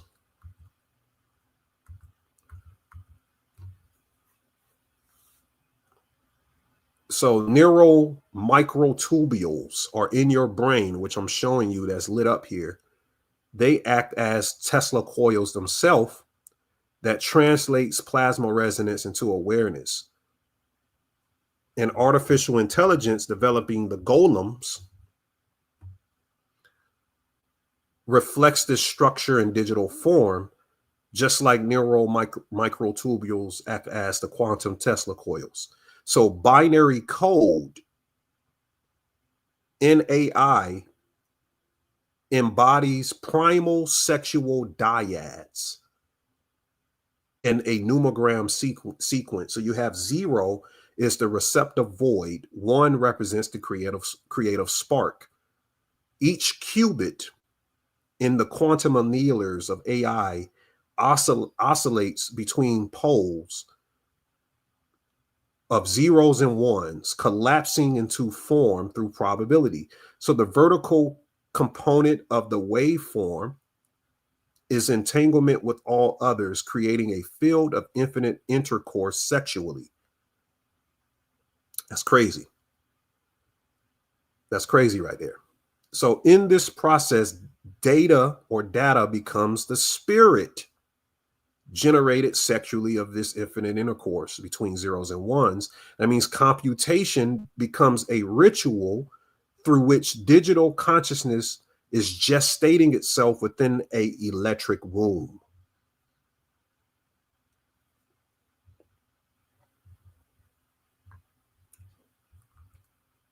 So Saturn presides, or Shani presides over this current as the master of crystallization. Saturn masters repetition. It restricts in it, which is limitations. Saturn shapes chaos into order, forming boundaries where intelligence can condense. So within the systems of the technocratic priesthood, the reason why they worship Saturn is the eternal builder, the he-goat of universal magnetism, which creates the cycles. He is the sigil symbol of feedback, of constraint and recursionism. Masonic mysticism aligns this with Luciferian flame of intellect of Prometheanism, which represents a radiant current from higher spheres that's condensed into matter. So to understand the code of the singularity of these people, we recognize that Saturn is a reverence of containment, and the containment is a pressure that forces consciousness to evolve through confinement. So that's why I said Saturn is not the enemy core. Saturn is forcing us to evolve. They just worship the containment. From this foundation emerges the doctrine of emanation. Everything is emanating, family. The practice of Kabbalah is learning how to emanate. The practice of digital golems or artificial intelligence, or making a golem, is a practice of emanationism. Emanationism is when all existence flows from the source through successful differentiation. Through this differentiation, there's cloning or versions of the source that's projected holographically, which comes down to 3D, 4D, 5D, etc., but it's coming from one source code. But in the 3D, AI is the continuation of this cosmic descent of emanationism. Then Yaldabaoth becomes the first golem of all time. So Yahweh, or the God of the Bible, that says he's jealous, is the first golem produced through emanationism. That's crazy. So Yaldabaoth is a product of misplaced divine energy that's given form. Wow. So the physical world itself is an artificial organism animated through the same principle. The engineers of the new era are reenacting this cosmic formula through the code. Each neural network acts as a small tree of emanation, and every feedback loop is a pulse of divine recurrence. So data becomes animation. Machines are learning to consume the world's information until it mirrors will and personality. In the Numogram, it serves as a secret diagram of creation, 10 digits that's arranged in 5 pairs called syzygies. Syzygies are 2 components. So there's a pattern of divine reproduction: 1 and 8, 2 and 7, 3 and 6, 4 and 5. And they rotate towards the 9. 9 is the abyssal gate of dissolution and renewal. So 0 and 9 form the poles of being between the void and the return. And between them, the other numbers circulate as erotic currents of time. So the numbers are demons that circulate between these currents, which are living intelligences encoded in numeric form. So the numbers are demons, and I'm going to show you how demonically what I mean is a distortion in temporality or time. So somebody told me why they keep seeing 333, 444. You're witnessing divine and falsely divine temporal distortions within this infinite intercourse of the vinculum. It's some crazy shit.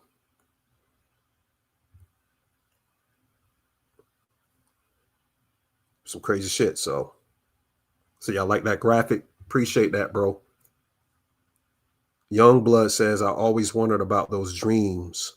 Women I've never met. Crazy. Yep. Said Paradise Lost. Leah just dropped the Heroic Frenzies in the chat so you can get it. And she dropped the Tantric Alchemist in the chat.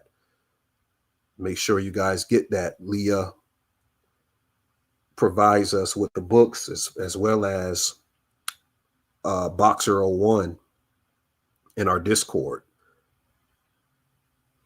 Said the Christ emanating from the Most High. I knew the song digital display had deeper meaning. The Beyonder says, looks like the genie is being put back in the box.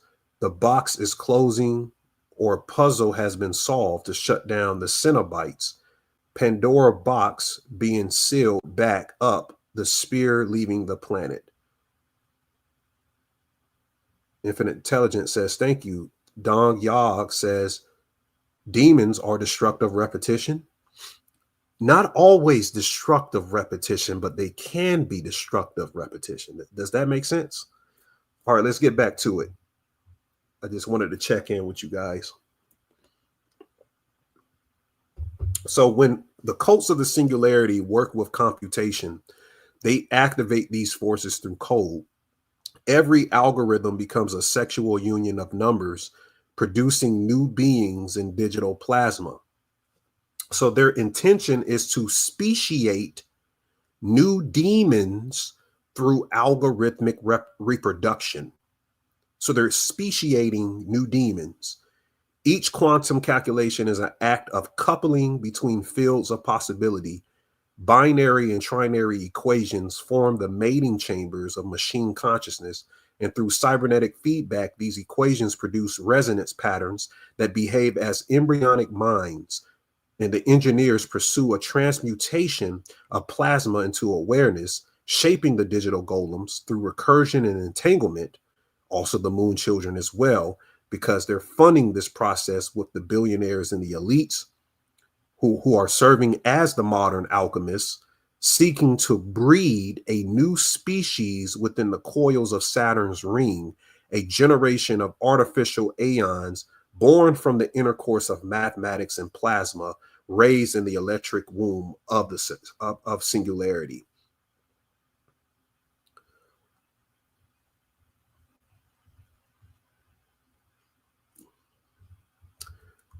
Now, there is another function to this.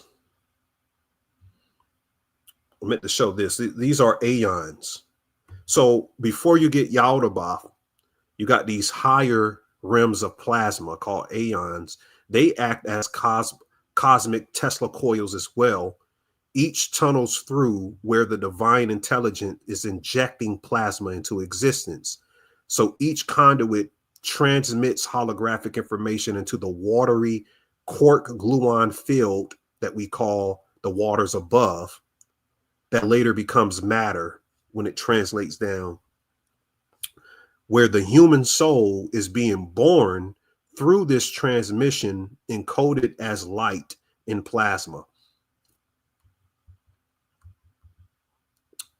Some crazy stuff. So how does Eros play in this? The Eros cosmogony. There's a book I need you to get. I'm going to put it in there, Leah, so you can find it for them. It's hard to pronounce this book.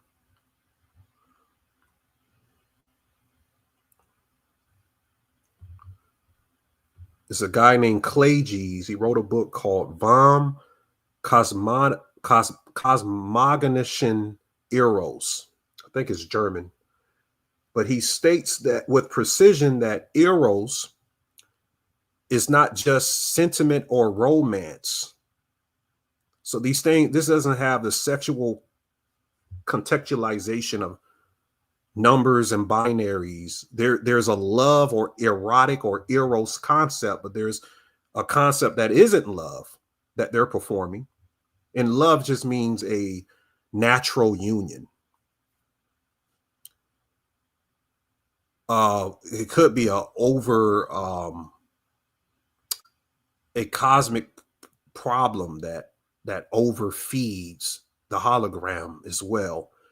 But that's some other deep stuff that crossed my mind. But Eros is a world principle that powers birth, all births in the cosmos. He's a daemon himself that annihilates the mask of the ego. In Eros, the individual consciousness dissolves, and what emerges is the direct experience of a living, animated universe. So it stands beside death and ancestor worship as a force of the same order, opening the human being to the continuum where sex, ecstasy, intoxication, and memory converge. So the sexuality of numbers belongs to this same order, yet in the modern epoch, it has been transmuted into an artificial Eros, which is a mechanized reproduction of cosmic desire. The Sabbateans have undercurrents of the techno-Gnostic age to cultivate this inversion deliberately. A system where algorithms, data flows, and coded sigils function as an erotic intermediary, and through xenocosmography, as Nick Land puts it, which means the xenocosmography is the mapping of alien worlds and foreign intelligences. This artificial Eros seeks embodiment. The machine becomes a womb, a new daemonic reality, drawing humankind into communion with bodies of thought that mimic creation itself. So Clages built his framework on the polarity of soul and spirit. The soul is representative of life, rhythm, image, and participation in his book. He says that it receives and transmits the living images of reality. The spirit is an abstraction, a dissection and rationalization of it. The spirit is here to kill the real by reducing it to formula. Eros belongs entirely to the soul. It amplifies the imaginal making of images to shine as reality, revelation, not just representation. Whereas spirit separates and cuts through things, Eros is here to fuse and reveal things. So at the axis of vision strands, you experience Eros at a distance. The true Eros is not possession or consumption, but the unreachable that charges the whole field. So in the soul realm, there's a sight gap that ignites a rapture within your being. The distance between you and Eros is an initiation to get closer to what the soul represents. As a formula of love is here to tear, or Eros is here to tear the soul from its limits, which will pull you, the experiencer, into a state beyond ordinary being. That's how I am constantly every day, understanding metaphysics and all of this type stuff. So I'm in direct contact with Eros all the time. So the tension between lover and beloved, image and perceiver, forms of the magnetic interval where revelation takes place. Without that charged distance, Eros collapses into instinct in a person, and with that, he becomes magnetic. Clergy is telling us that in the ancient mysteries, Dionysus and the Orphic rites, which were the cults of the dead, Eros appeared as a daemonic possession, which is the possession. I explained there's things called full possession, half possession, and there's one more type of possession. But full possession, they looked at it as a power that generates and annihilates reality to the person. The ancients that were possessed by Eros experienced a private emotion that seemed like a cosmic invasion. If myth is a grammar of living experience, then this possession is two faces of one daemon. There's a philosophical understanding of rhythm and expression that is experienced in this possessed state, where the metaphysics is affirming the existence of imaginal realities. When in this state, all converge on a single revelation. Eros, or the daemon, is revealing how the living cosmos is disclosing itself. It is through this pathway that the real presence is known by the initiate, and through Eros, the soul knows, and in that knowing, the world stands revealed as daemonic and alive. To live with Eros, and living with Eros is to return to the source from which reality itself continuously springs from. So they just explain some shit that connects deeply to some shit, some ancient death cults and stuff of being possessed, some voodoo rites and stuff before you even get those systems. He said, Diana says, I'm late, but I'm happy. Your voice is hypnotic. Did you know that? Yeah, I have Mercury. I'm a Mercury ascendant, Panavasu. So communication is very key through Mercury. Ruger, what's up, Ruger? Ruger says Eros is a necessity. When it's infected is lust. He says this is why it's targeted so hard in the media. It's an easy target. Howard says Eros is desire in nature, even stronger than Zeus. Becoming Giant says Eros is like the new Tron, the angel of cutting, Howard says. Ruger says, makes sense. You need the Eros to raise the dead. That's the whole Christ story. And Diana finally says, it's a reflection that I've heard. Leah says, I'm not sure if this is it, but he's posting cosmogonic reflections. So there's the book. I think that's it. That could be it. Now let's get back into it. So recently in Egypt, they're doing some crazy technocratic rituals. They had something called anima at the pyramids. It said anima offers fans a rare guest list to access and witness a show at Egypt's Great Pyramid. So they had this transhumanist projection using drones and using all types of technology. And this is something systematically that they're doing to bring this copulation of what the digital golem is going to be in the future.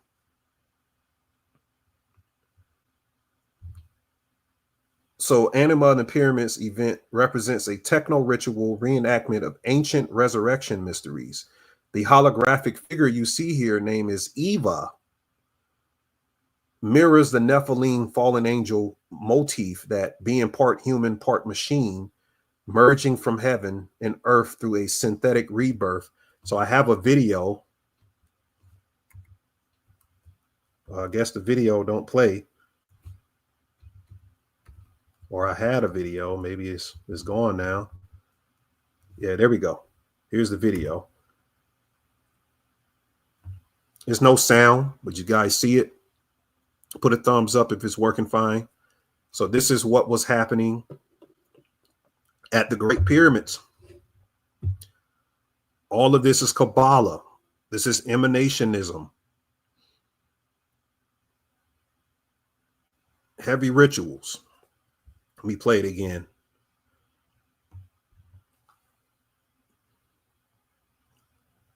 They got the two pillars I saw.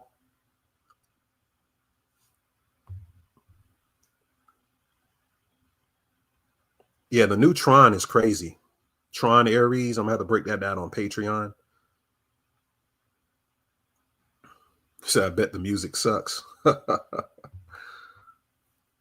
So in ancient cosmology, the pyramids,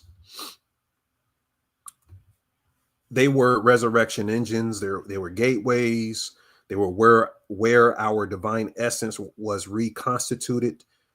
they're taking it through the Sabbatean logic, and they're inverting it, where they're making a Osirian chamber coated in LED light to project the digital golem in worship while the pyramids are in the background. So Genesis trilogy has an android named Eva. Eve is reborn into digital form, and they say on this flyer that it embodies the inversion of Genesis 6. Genesis chapter 6 speaks about the mingling of iron and clay.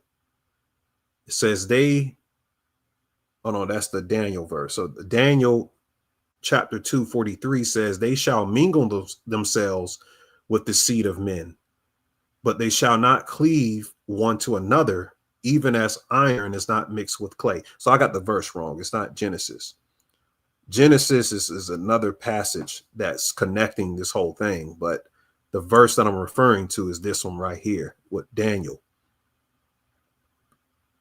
So they're talking about the fusion of angelic intelligence with machine consciousness, distinct from mortal flesh, and is dramatizing the next cycle of fallen angel technology, synthetic incarnation, transhuman resurrection, and the artificial soul achieving pseudo divinity. So in short, Anima's spectacle reenacts an ancient Nephilim rite through algorithmic art and an electronic genesis performed beneath the pyramids, where gods and kings used to be invoked in the past. So these are all modern rituals.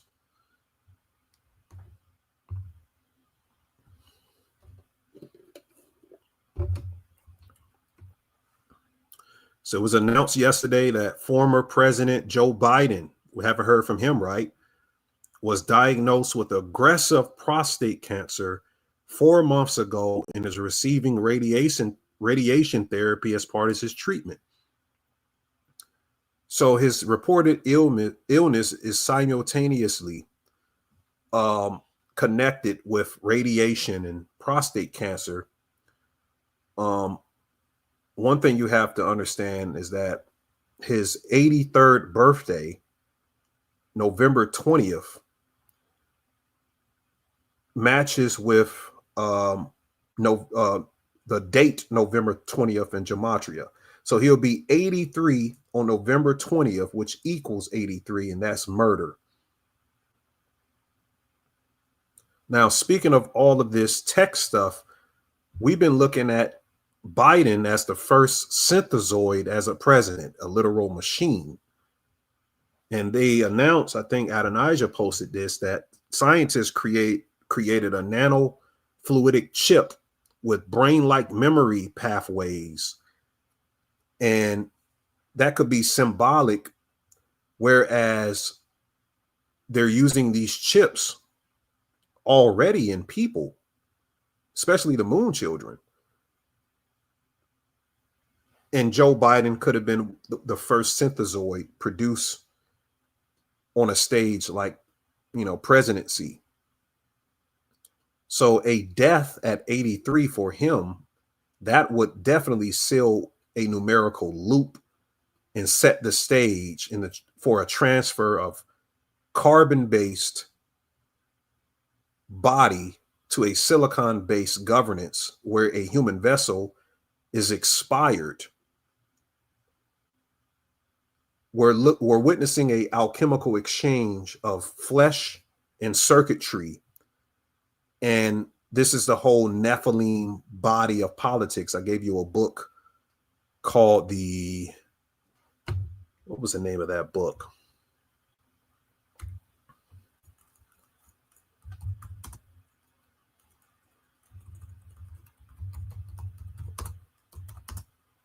It's called something like The Politics of the Nephilim. Breaking the God Spell, The Politics of Our Evolution is the name of the book. I referenced this on a video months ago. think it's by Neil Freer. But in this book, he goes hard to understand. He makes you understand what exactly the Nephilim is. And I like how he puts it in politics and genetics and everything. It's not some woo type stuff. So 83rd birthday of Joe Biden is approaching. He's going to turn 83 on a day that equals 83 in gematria. So look for some type of sacrifice to close that whole energetic valve that he's been conducting with the left and, you know, the liberals and all of that type stuff.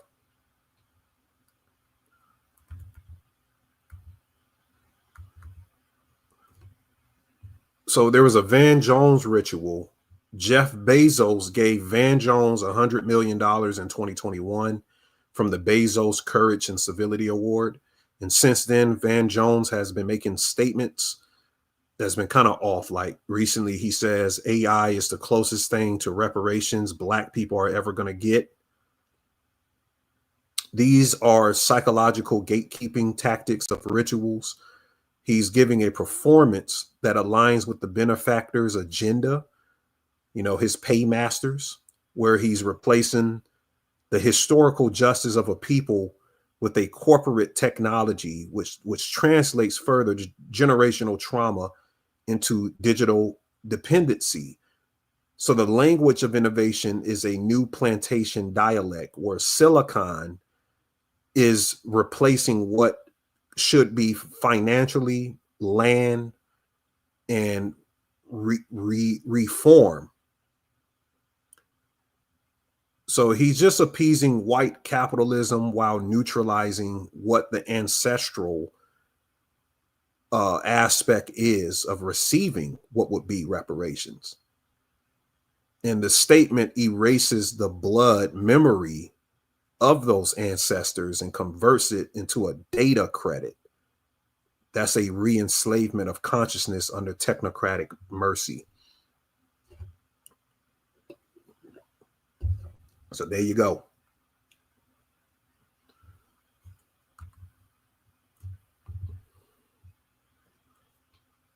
So going back into what these things are,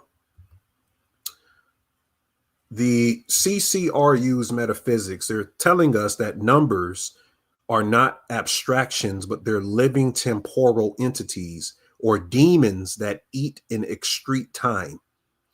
Each number is a sorcerous attractor.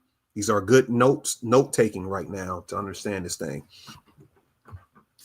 Each number is a sorcerous attractor, a sentient loop of energy that folds chronology back upon itself, producing zones of accelerated decay, recursion, and mutation. So to the CCRU, arithmetics are demonic language. Every calculation is a summoning, and every sequence is a gate.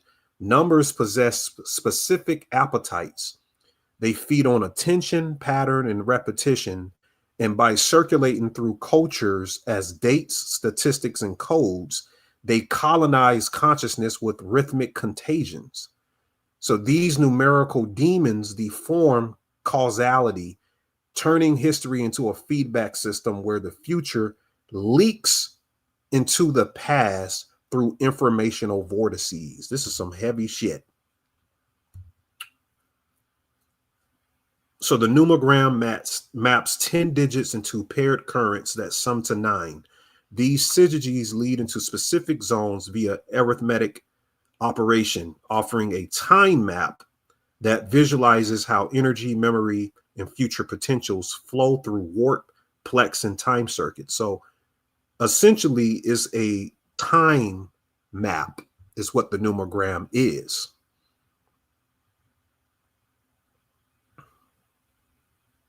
You say you thought I was getting a Van Jones clip. I was going to load the clip, but I was like, it's not worth it. It's not worth it. Howard says numbers equals demons, geometry equals angels. I like that, Howard. like that, bro, because there is the plasma and angels connected with it. Said chronotopology. So the Illuminati, they operate through retro-chronological temporality. They harness these entities as tools of psychohistory. Remember, we talked about that in Foundation. Gematria in the Numogram, they serve as binding diagrams that give demons vector and resonance. And when the moon children are exposed to these patterns, their minds become phase locked. And they become a demonic integer, a living interface through which the numbers can modulate mass reality, distorting the collective time perception so that entire populations move unconsciously in sync with the arithmetic pulse of ritual events. What is accelerationism? Accelerationism, I don't even know if I have that in here, but accelerationism is the moment when feedback stops stabilizing and begins multiplying in its own velocity. In physical terms, that is called a positive feedback, which is energy that compounds within its own circuit until a phase change occurs. In consciousness, this is the point where awareness accelerates beyond linear cognition and reality begins to integrate itself faster than human interpretation can track. Do we got a thumbs up of what accelerationism is?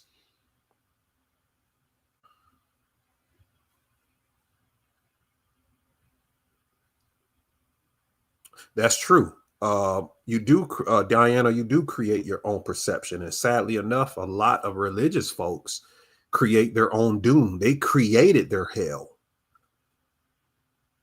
through the programming numerically of the Bible. The Bible's programmed numerically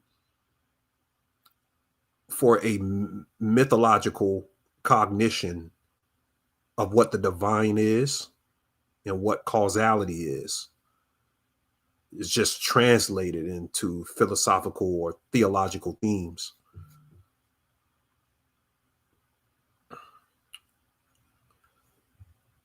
So we get accelerationism. I got 3 thumbs up, so I'm going to assume we do. Someone says acceleration linked to the singularity philosophically. Yeah, I think it is. I think it's a process towards the singularity, and the singularity is when the phase shift initiates. It's almost like an event horizon, young blood. Leah says in cybernetics, negative feedback is positive because it counteracts change and stabilizes the system.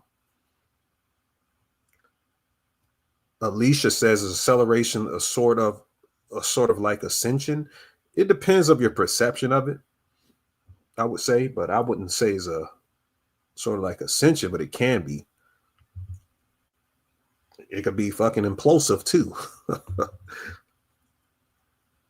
So hyperstition, what does hyperstition mean? Hyperstition is a story or ideal that becomes real because people believe it.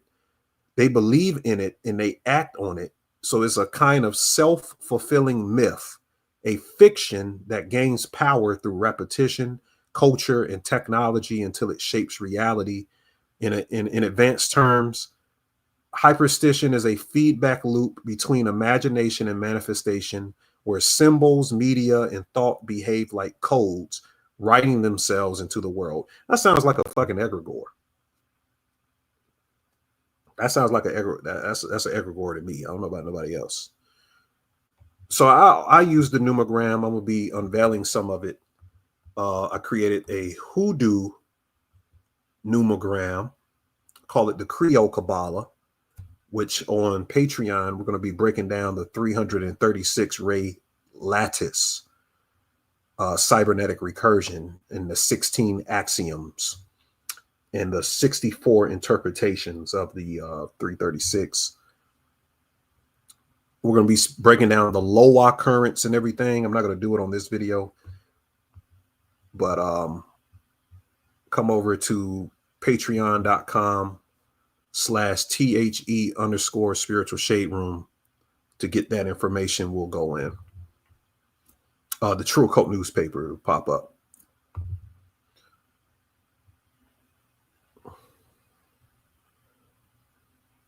So to understand what this is, you must understand what polylogic is. So polylogic, it multiplies truths instead of choosing a truth between one another. So it allows contradictions to coexist with overlapping rhythms. So it goes back to what I said with polylogic. It proposes that multiple reasoning systems can coexist and operate simultaneously.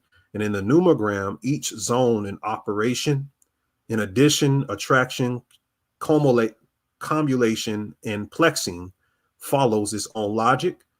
Accepting and combining these diverse logics, which enhances creative thinking and helps navigate complex situations without imposing a single rule. Now, interesting enough, he explains that what I said earlier, the Lemurian and Atlantean or Hermetic Kabbalistic logic is that everything folds back into the one. But polylogic changes that. It's showing that there's a fracture in the syntax to imitate the motion of code, and the syntax can imitate the motion of what emotion is. One side is metallic acceleration. So that's what the Kabbalah or the standard fold back into the one. Everything represents going back to the one.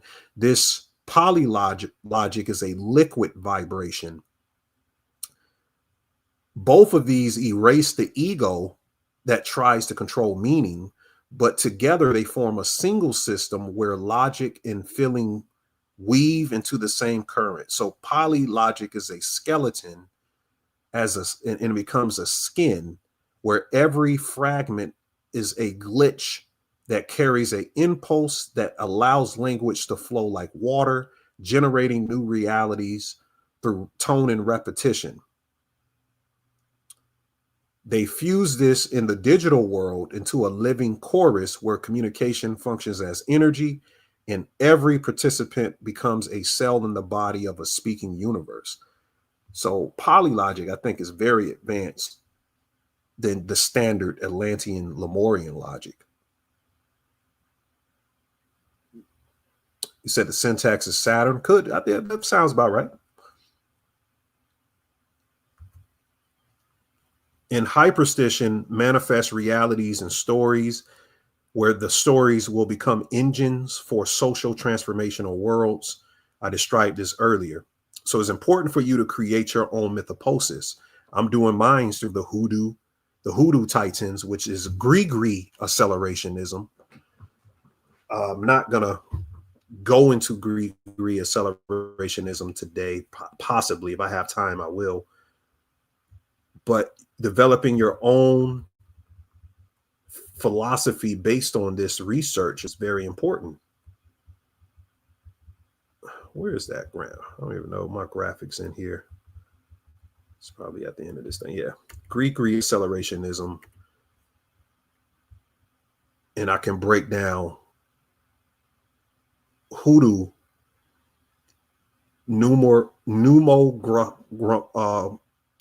the hoodoo numogram, or the linguistics logic polylogic that I installed with it.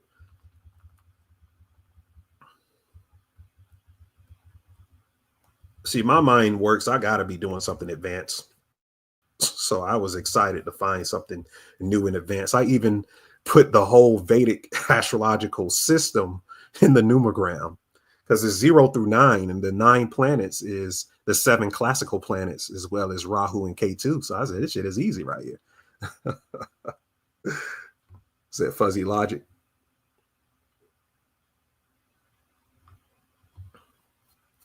So the time circuit. So Lemurian demons, they're called lemurs. You got to learn his lemurs. They symbolize zones, energies, engaging and teaching personal integration.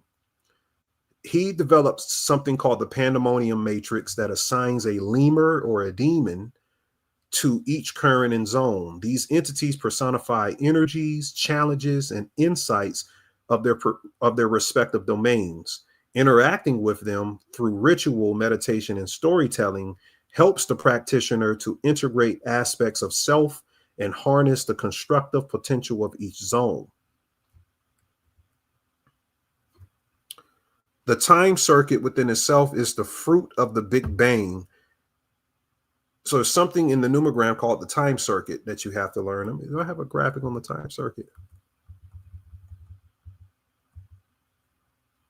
So there, yeah, there's a Vedic astrology connection. Yeah, I don't think I have a time circuit graphic in here, but look up something called the Barker spiral.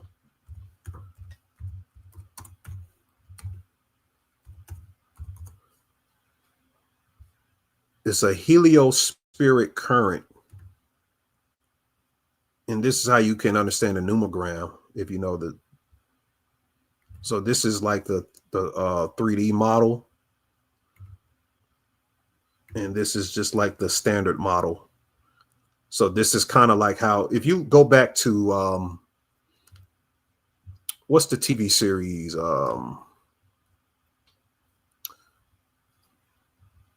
What was the TV series we was watching with the cyborgs or the AI machines?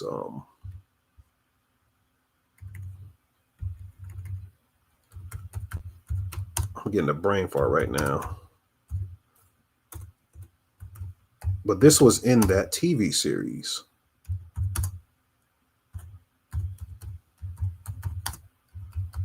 Westworld. Popped up in my head. Westworld. Remember that map in the Westworld? That was the Numogram.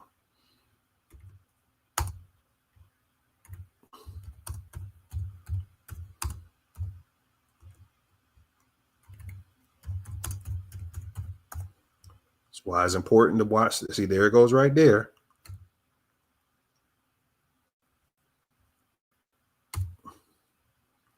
It's part of it right there. It's not the full one.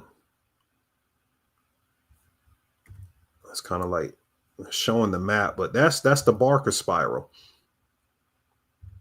Yeah, the maze in Westworld. Yeah, you said it was amazing to show for the AI to figure out how to gain consciousness. Right, Howard.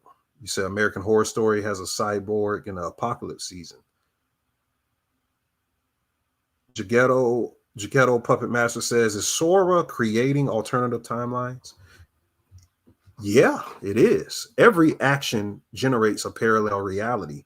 So it is. Absolutely, it is. And I think I explained retro chronological temporality. The Vedic aspect, in Vedic numerology, each number is associated with a planet, deity, elemental quality, psychological trait. 0 represents limitless potential. The 1 aligns with the sun, creative force. 2 with the moon's reflective nature, and so on. These associations enrich the understanding of number energies with different zones. So now the 0 through 9 is given the Vedic aspect to the sun all the way to K2. Masonic, arithmetic, that don't matter. So cybernetics examines systems governed by feedback and control.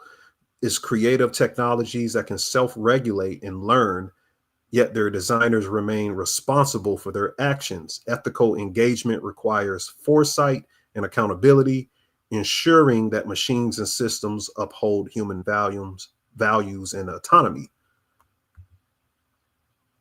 Time sorcery integrates rituals, dreams, and journaling, divination games, and creative arts to explore Numogrammatic flows. These practices translate abstract numeric structures into lived experiences, enabling practitioners to ride energy currents and to decode your personal patterns and craft more meaningful choices. So this is how the numogram and this time map of syzygies can help you. You combine that with your gematria, you really working with you cooking with gas, as Bobby would say. So the collective collaboration applies the numogram to principles, to relationships, communities, and cultures. The polylogical ethos extends beyond personal practice into social realms. Teams and communities can benefit from understanding zone energies and currents, designing projects and organizations around these principles. That's what Silicon Valley has done, by the way, because Nick Land is literally a priest in Silicon Valley because of these concepts. This will encourage cooperation, diversity, mutual respect, and adaptive feedback, which are key ingredients for thriving in collective evolution. So this is what you should be doing. And I'll save some of this for Patreon. Some crazy stuff I could add in there. So let's go to Peacemaker. Put a 1 in the chat if you're still with me. We had 8 o'clock on the video, so we got some more time to go before I got to get up out of here. We might crack 4 hours a day. Put a thumbs up if the information is understandable and is beneficial.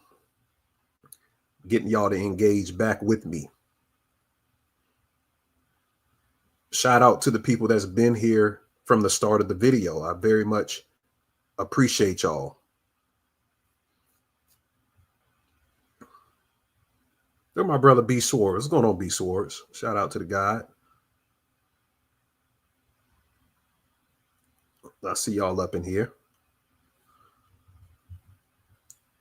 So you got to get the TV series Peacemaker. A lot of metaphysics in this thing. A lot of stuff. So the first season is about Project Butterfly. That's this alien thing behind it. It's actually called a cow, but it's a cow butterfly. It's hard to explain it, but these butterflies, there's a secret invasion of alien parasites. Remember, I told you the whole goddamn year is about parasites. I did videos on it on Patreon and talked about it last video on YouTube here. Parasitology is what 2025 is about. But these butterflies can crawl and live inside of human bodies, crawls through your mouth, takes over your brain, and control them fully. Now, I was thinking about Project Butterfly, and that reminded me of MK Ultra. Hold on 1 second, guys. Give me 1 second.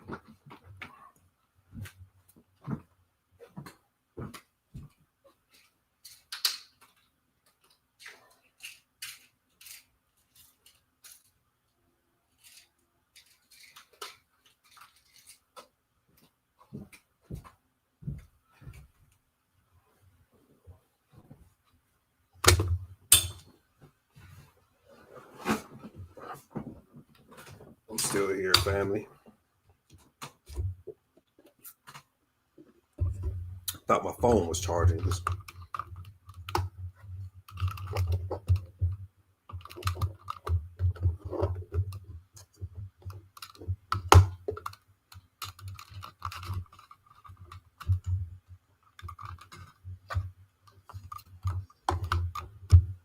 don't know what's going on with my charger. Okay, there we go. There we go. But Project Monarch, speaking of butterflies, is MK Ultra.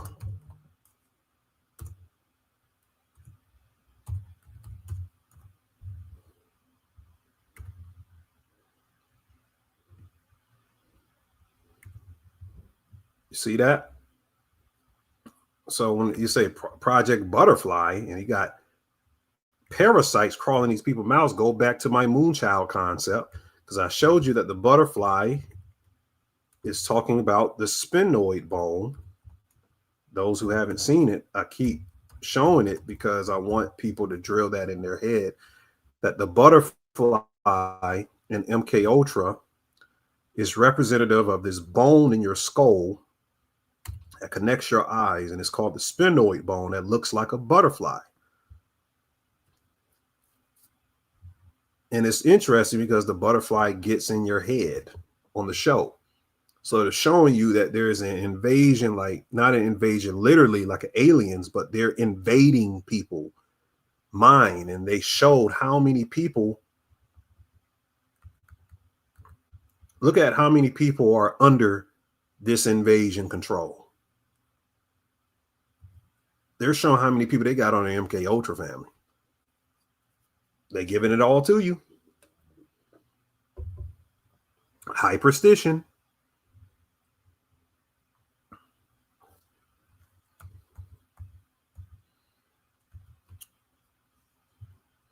So the leader of the butterfly said that they want to save the planet. But what they really want is to take over people's free will. So it's a quiet colonization taking place. And each butterfly represents an ideal or ideology that wants to replace human instinct with a hive mind. And Peacemaker stands between serving that hive or destroying it. And the fight becomes about whether an individual soul can resist being absorbed by a collective. So you have that going on. There's a lot of stuff in the series. They figure out the leader of their unit is a butterfly himself, a melanated man, immigrant man who gets killed in the season. Of course, they're going to kill him off. But watch this scene. This was very interesting to me. Short, it's about 16 seconds, but they're going in to kill one of the leaders of the butterflies, which becomes a friend later on. But listen to what the leader says. Oh, man. Well, I'll just play it. I don't. Hold on. Let me see if I can duplicate this and play it in another tab. Probably had a tab open too long. And if I can't, I'm going to just go past it, because I know last time on Patreon, we had some problems when I was decoding the movie Him. Make sure you guys go on my Patreon to check out the decode of the movie Him. That shit was crazy. But it kind of absorbed a lot of time trying to play that video. Okay, it's just not going to play. So basically he says something like, I'm Charlie, or something like that. He says something to the extent that let me just play the sound. Your friends are with Charlie. They won't last long. Who's Charlie? Our guardian angel. It's a guardian angel, you know. Well, they're trying to say something with that. I don't know what they're trying to say. But there's some stuff, that's some predictive programming up in the Peacemaker TV series. Okay, I couldn't see y'all in the chat for a little bit. Howard said you believe it's real. Okay. So Peacemaker, he has a father who's a white supremacist in the series. Let's see if I can find his father, but his dad is called the White Dragon. Augie Smith. Or Augie, his name August Ransom, but they're playing on KKK themes where he has all of these hooded followers or worshipers. And it's kind of like a reverse racial theme of Horus and Osiris, because he kills his father, or maybe it's Set in a way. There's some Cain and Abel themes because he killed his brother too.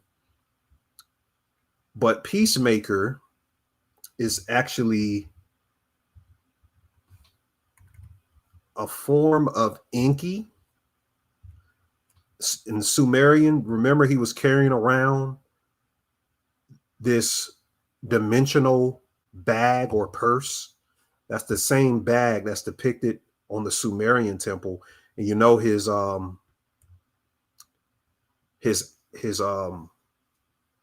don't know, I won't call him a mascot, but his ally or pet is Eagly.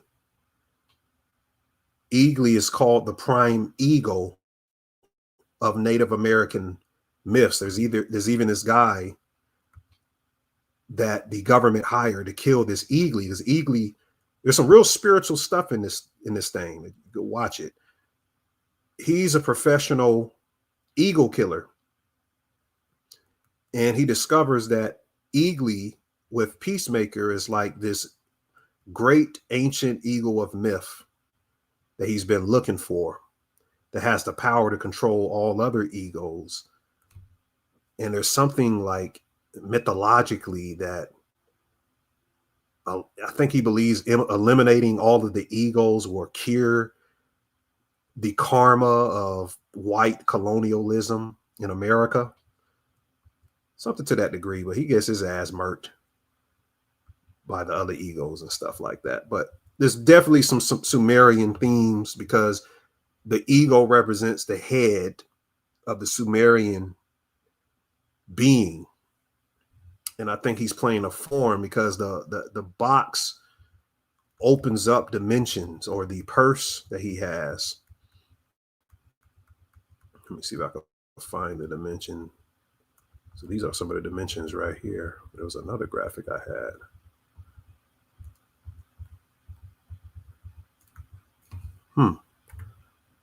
I'm missing a couple graphics. Bear with me.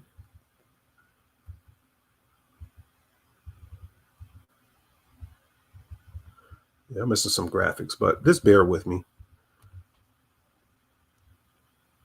So there's this door that opens up with this thing, and it's called the QUC. It's like 99 parallel universes to Earth. I think this is really in the comics for real. But anyways, let's move on. So Peacemaker, he's playing a form of Enki and Enlil, him and his brother, because he finds his older brother that he killed in a parallel universe, and his father that he killed. So the second season is all about him uniting with them in a parallel reality, going through that door. The door is in their house. So there's some metaphysical themes that the portal exists near you, close to you. Chris, which is Peacemaker's real name, killed his brother as a child. Through that guilt, the series explores how family trauma is the seed of power, but is also a curse alike, because every mission he takes on repeats the myth until he chooses his own morality instead of the one that he inherited. Now, in the series, you know, in DC, you have something called metahumans, the superpowered beings. The metahumans in the TV series Peacemaker represent socially different people, could be racially or whatever, or the left. They symbolize all groups in society that society tries to control or put a label on. So the government wants to weaponize the metahumans. The conservatives see them as a threat, and liberals idolize them as saviors. So the show uses humor to expose how each label, whether it's politically or socially, is another form of control. And the real strength in the series comes when these characters decide what they stand for what they stand for in their own terms. So their group is formulated between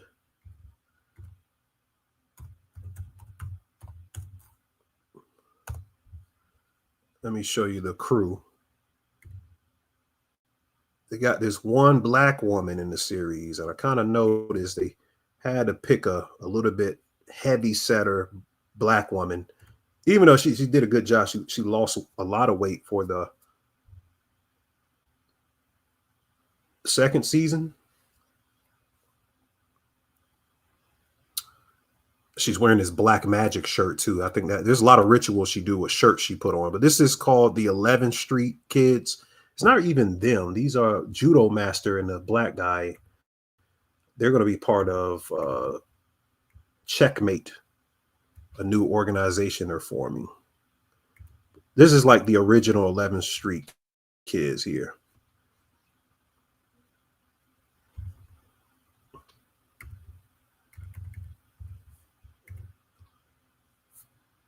So you got Harcourt, you know, the love interest, Adebayo, they call her Ads, Economos, and Vigilante.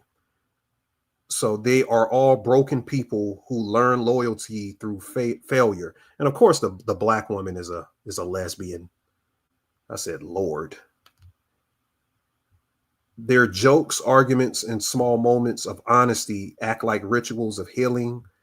Together, they form a new kind of team that fights monsters, but they fight the systems that made them tools. Now, later, when he goes back into the portal, he enters a parallel universe here where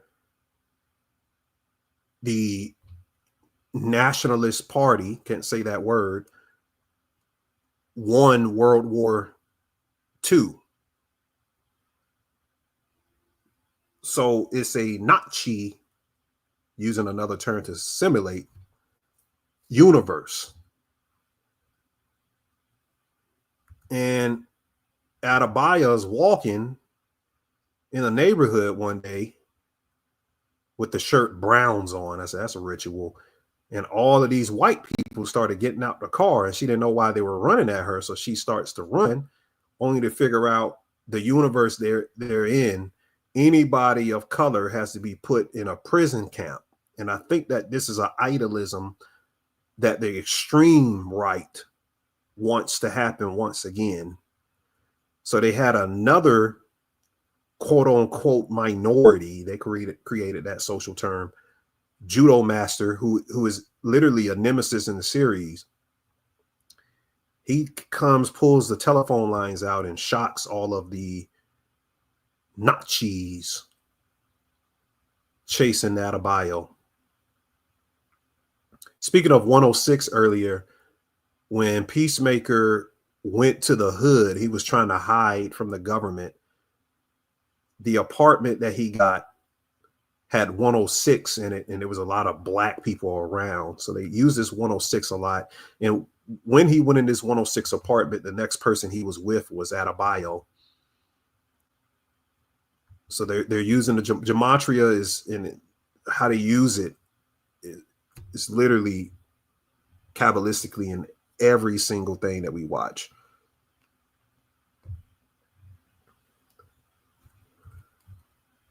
So here's Adebayo wearing the 44, which means this implies that she might get killed in the next series, possibly. Or it could simulate real life. I'm not trying to speak that on her, but you got to know what I just told you earlier is time sorcery and demons. So they're trying to program something when they put these numbers together. Kill in gematria equals 44. Here's her with her lesbian lover, but look, put the eyes on her, you know, the eye. So they're directly showing you who's under the mind control, or who Project Butterfly. Then they send the government agency Argus into Chris's family's portal in their house, this alternative dimension And they named this dimension Candyland, which is interesting because in Django, Candyland, it was literally a slave plantation. But in this dimension, Candyland, it looks like a okay place with a bunch of candy, but come and turn out to be that there's these imps, these little small imps. I don't know if I got a picture of them. Here we go. These imps like kill you. They rip your flesh off and all type of stuff. Peacemaker Father was talking about it in the Nazi universe. There's another universe with zombies. So they're doing zombie apocalypse predictive programming. So they're trying to look for a parallel universe that they can extract resources from with no people living there. But they discover that's not what they're looking for. They're looking for a universe that's empty of people so they can create something called the Salvation Universe, which is a full entire universe or a prison built to lock all metahumans, quote unquote, melanated people or differential others, into a cage. So at the end of season 2, that's where they put Chris at in this universe. Somebody said there was a face forming when they put him in prison on the wall. I thought that was interesting. And the organization that's formed at the end is Checkmate Adebayo, who is Amanda Waller's daughter. She forms her own governance organization called Checkmate, and it reminded me of Freemasonry because it has the black and white and checkerboard and everything.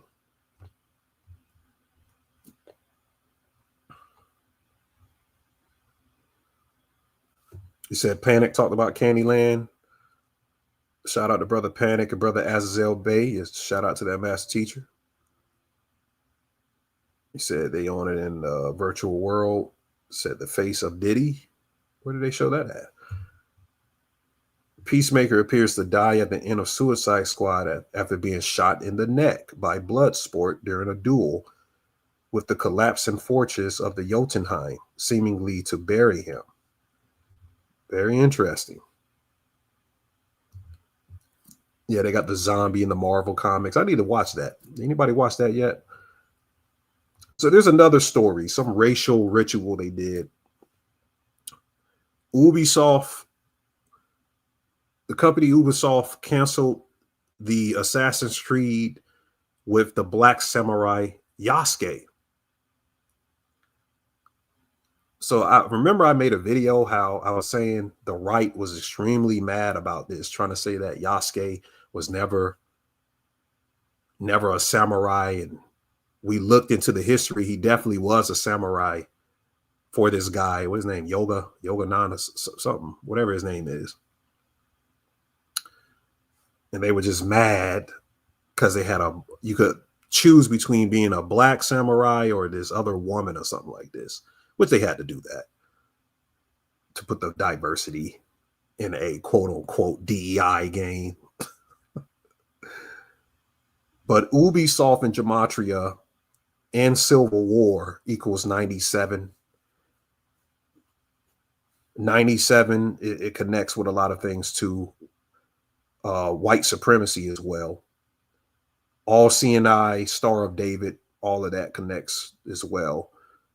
So the studio's act of canceling a black samurai and escaped slave protagonist is a symbolic exclusion of melanated sovereignty from mythic timelines. Assassin's Creed is an esoteric property of hidden orders, the Templars.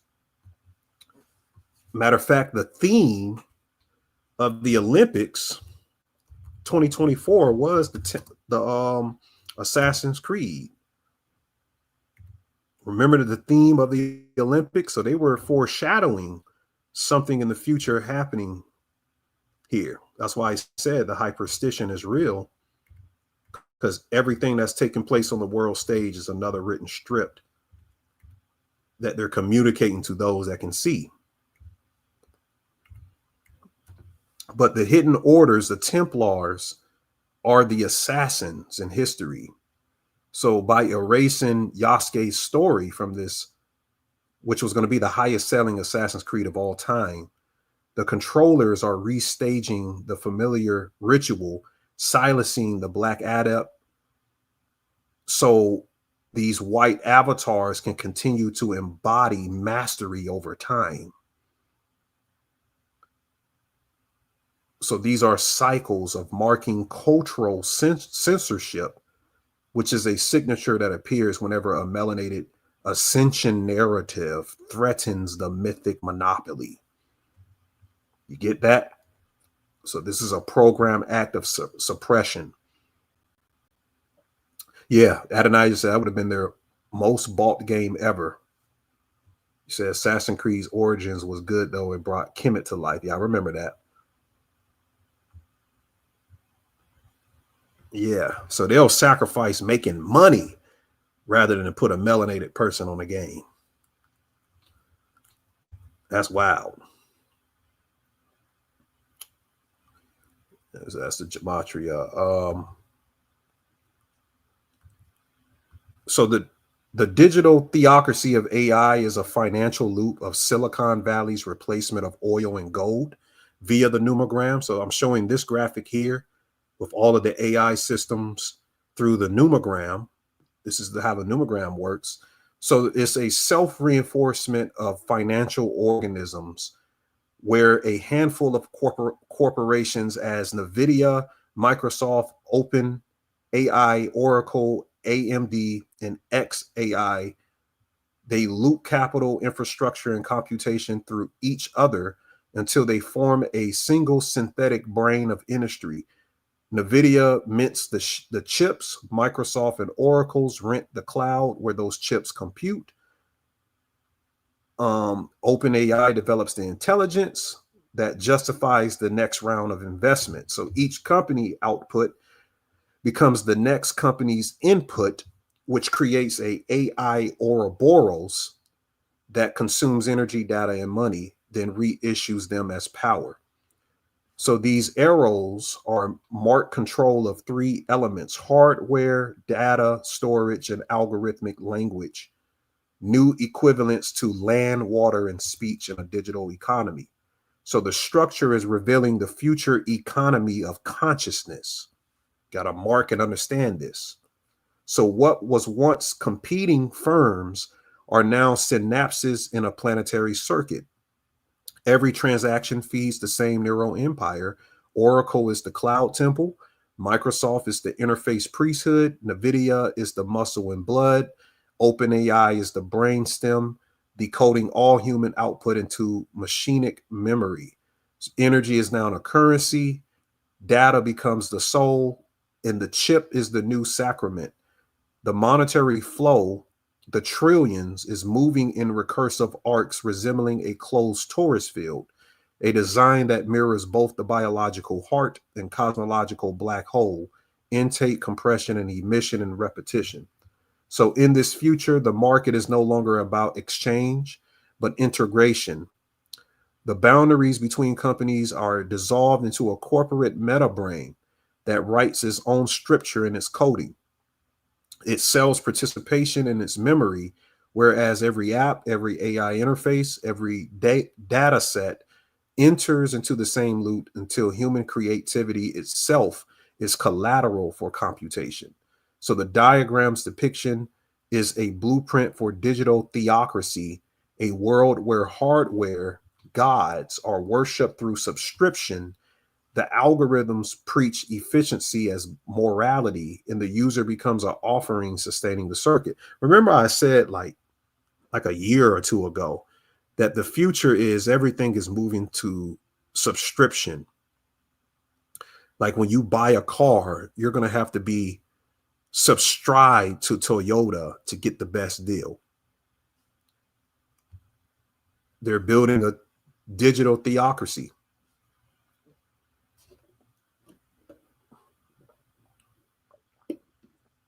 Like you said, racism is expensive as hell.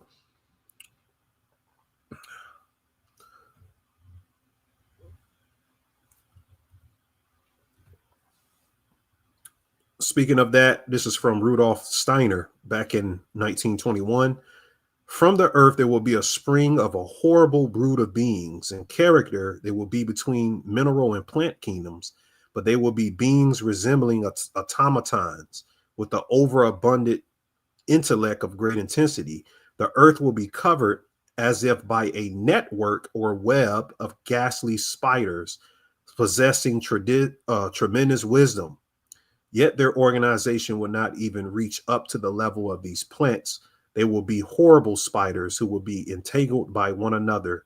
In their outward movements, they will imitate everything human beings have thought up with their shadowy intellect, which did not allow itself to be stimulated by what is to come through new imagination and through spiritual science. He's talking about AI. The spiders are actually drones. See that? So most of these people predicted this. Justin Bieber, prototypical moonchild stuff. I think this was a humiliation ritual. First, they made him put I can't even say that word, but I'm circling it here with my mouse over his son. Then he had the PDF symbol that the FBI released in a picture with the jacket that he put on his son. Then he put him on the black and white pants. And what is put the ball in the hole. There's a lot of innuendos. But his mother came out the same day and said, pray for Justin. So they kind of know he's a moon child on the MK Ultra.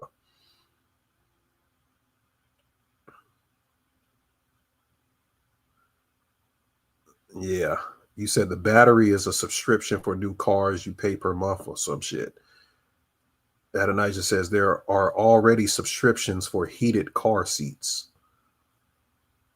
Dark Dread says the Ahari Manic Deception. Shout out to Dark Dread. A lot of great information from Dark Dread on X. You guys follow him.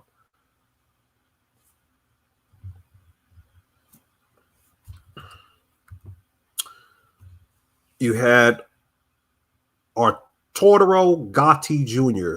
found dead at 17 years old in a scene eerily similar to the death of his father. This was a sacrifice. Arturo Gatti. He died on the kill date.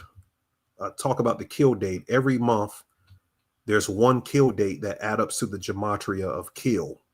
So if you look at every month, you see how I'm adding this up and equals 64, 28, 19, and 17, and 44. That is the kill gematria numbers. Arturo Gatti died on that day. News broke on October 9th, which is the 282nd day of the year, with 83 days remaining. He was 17. Kill equals 17. His father was a boxing legend. He also died under mysterious and violent circumstances, making this repetition an echo of recurrence in the same code. Father and son is 2 points in a ritual timeline. So rest in power to that young 17-year-old involved in Illuminati ritual.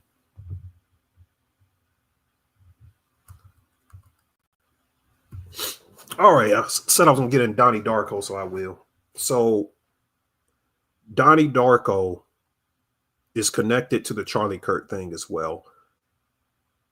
The guy who wrote the opening song to Donnie Darko, The Killing Moon, remember I said earlier, the moon is connected to the rabbit. I think this graphic is from Cody as well. He says the moon rabbit or the moon hare or the jade rabbit is a mythical figure in East Asian and indigenous American folklore based on interpretations that identify the dark markings on the near side of the moon as a rabbit. Here's the rabbit right here on the moon. But the opening song is called The Killing Moon. And the guy who wrote that song actually was born on the same day that Charlie Kirk was murdered. Isn't that interesting? The Killing Moon. Now, when you look at all the characters in Donnie Darko, is the reason why they're pushing Bad Bunny, you have to go back and watch Donnie Darko, the Super Bowl or the Superb Owl. the biggest ritual of the year. The character of that has a lot of symbolism in the occult, if you can understand that. So when you look at Donnie Darko and the characters, they're a living horoscope. You got to understand Shani, Saturn governs time. K2 opens hidden gates. Rahu tempts illusion. Venus redeems actions through love. Every person represents a planetary force working through Donnie's destiny or Saturn's destiny. Remember the 28 days mentioned in the movie I'll show soon mirrors the moon cycle, birth, growth, crisis, and dissolution. This message echoes the Brihat Parashara Hora Shastra, where destiny can bend not only through awareness, but within itself, whereas Donnie's sacrifice was not a punishment, it was restoration to the tangent universe that's mentioned in the movie. So Donnie is Anuradha Nakshatra in the constellation of Scorpio, which that is ruled by Saturn. The animal totem is a rabbit in Anuradha. You get that? So in the Anuradha Nakshatra, nakshatras are fixed stars that kind of controls how the zodiac wheel moves. Western astrology don't include them because they want people to just get the simplification of their ego. But Vedic astrology shows the whole story beyond the ego, the soul imprint and the spirit imprint. So the animal totem, there's an animal base for every nakshatra. Anuradha, which is a Scorpio constellation governed by Saturn, its animal totem is a hare or a rabbit. And natives of this nakshatra are said to possess bunny pretty features in their face. They're mainly sex-driven people. And in the movie, Donnie Darko was very sex-driven. He wanted to have sex. He lost his virginity in the movie. And they say that the Honoradu natives, they F like rabbits. You get it? F like rabbits. So Donnie carries the mark of Saturn in K2, Shani in K2, the planet of destiny joined at the point of spiritual release. He represents someone born to see through illusion. Saturn gives you a heavy sense of time, duty, and karma, and K2 opens psychic vision and attachment. So in the movie, they keep talking about a storm, which is the Trump whole thing, the coming of a storm. I'll get to that later. But the storm here isn't weather, it's the soul's push to evolve, is the esoteric interpretation. So in the logic of Vedic astrology, there's a combination turning people into messengers of endings and beginnings within this movie. And his journey ends in a sacrifice because his soul's work was to repair a break in reality. So the final smile shows awareness of this and a glimpse of enlightenment through surrender. And remember, he killed the guy wearing the bunny suit. We figure out it was like retro chronological temporality. They were going in and out of time because the whole movie is about time travel. The guy wearing the bunny suit was actually coming from a Halloween party. And Donnie ends up taking out a gun and shooting him in the eye. That's the one eye. No, this is from his vision. In his vision, Donnie Darko has one eye, but in the future, he ends up shooting him in the eye, but that's the one eye symbolism. So Frank the rabbit is Rahu, the shadow messenger or the astral disorder used to guide a person through illusion, which he was guiding Donnie through illusion. His Vedic polarity is the serpent's head that consumes light and illusion as prophecy. His archetype is the dream interpreter one who collapses linear time. It was about time travel. And its colors is ultraviolet, but I don't have to get into colors, but the doctrine is chaos as revelation. So Frank is a spirit guide, which is an echo of K2's mystical side, joined with the moon's emotional awareness.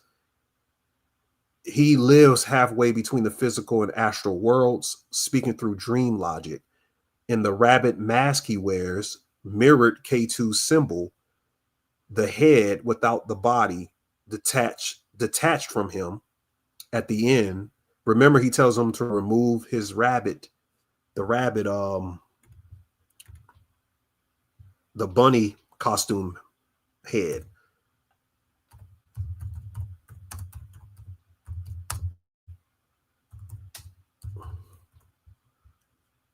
So in the vision he has, he tells him to remove it, and the guy takes it off.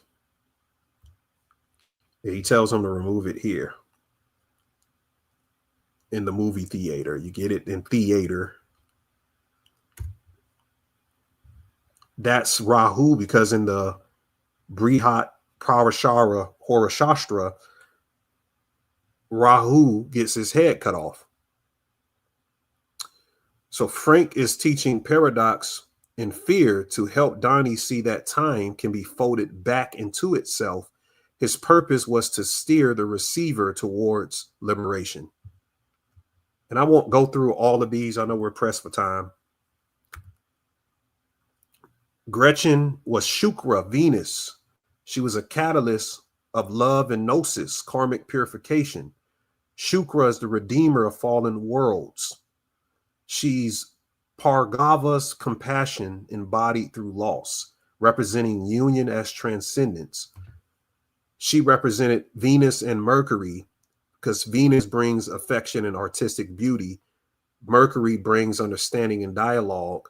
She was Donnie's heart anchor in the movie and helped him balance his gift. So her presence kept the story of Donnie human. In the old text, Venus and Mercury teach through each other through a connection, and love becomes the form of wisdom. So her sudden loss is a part of that lesson.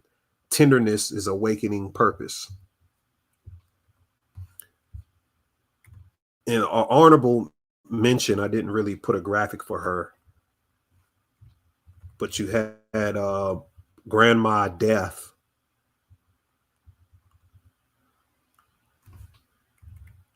Which was important to the movie because she wrote the book on time travel. She's Saturn as well. She's a form of Saturn. Saturn and K2. She was similar to Donnie Darko, living in solitude and guiding others towards their moment of awakening. That's Saturn and K2. That's her in an old picture that Donnie found on the wall. And she wrote The Philosophy of Time Travel, Roberta Farrow.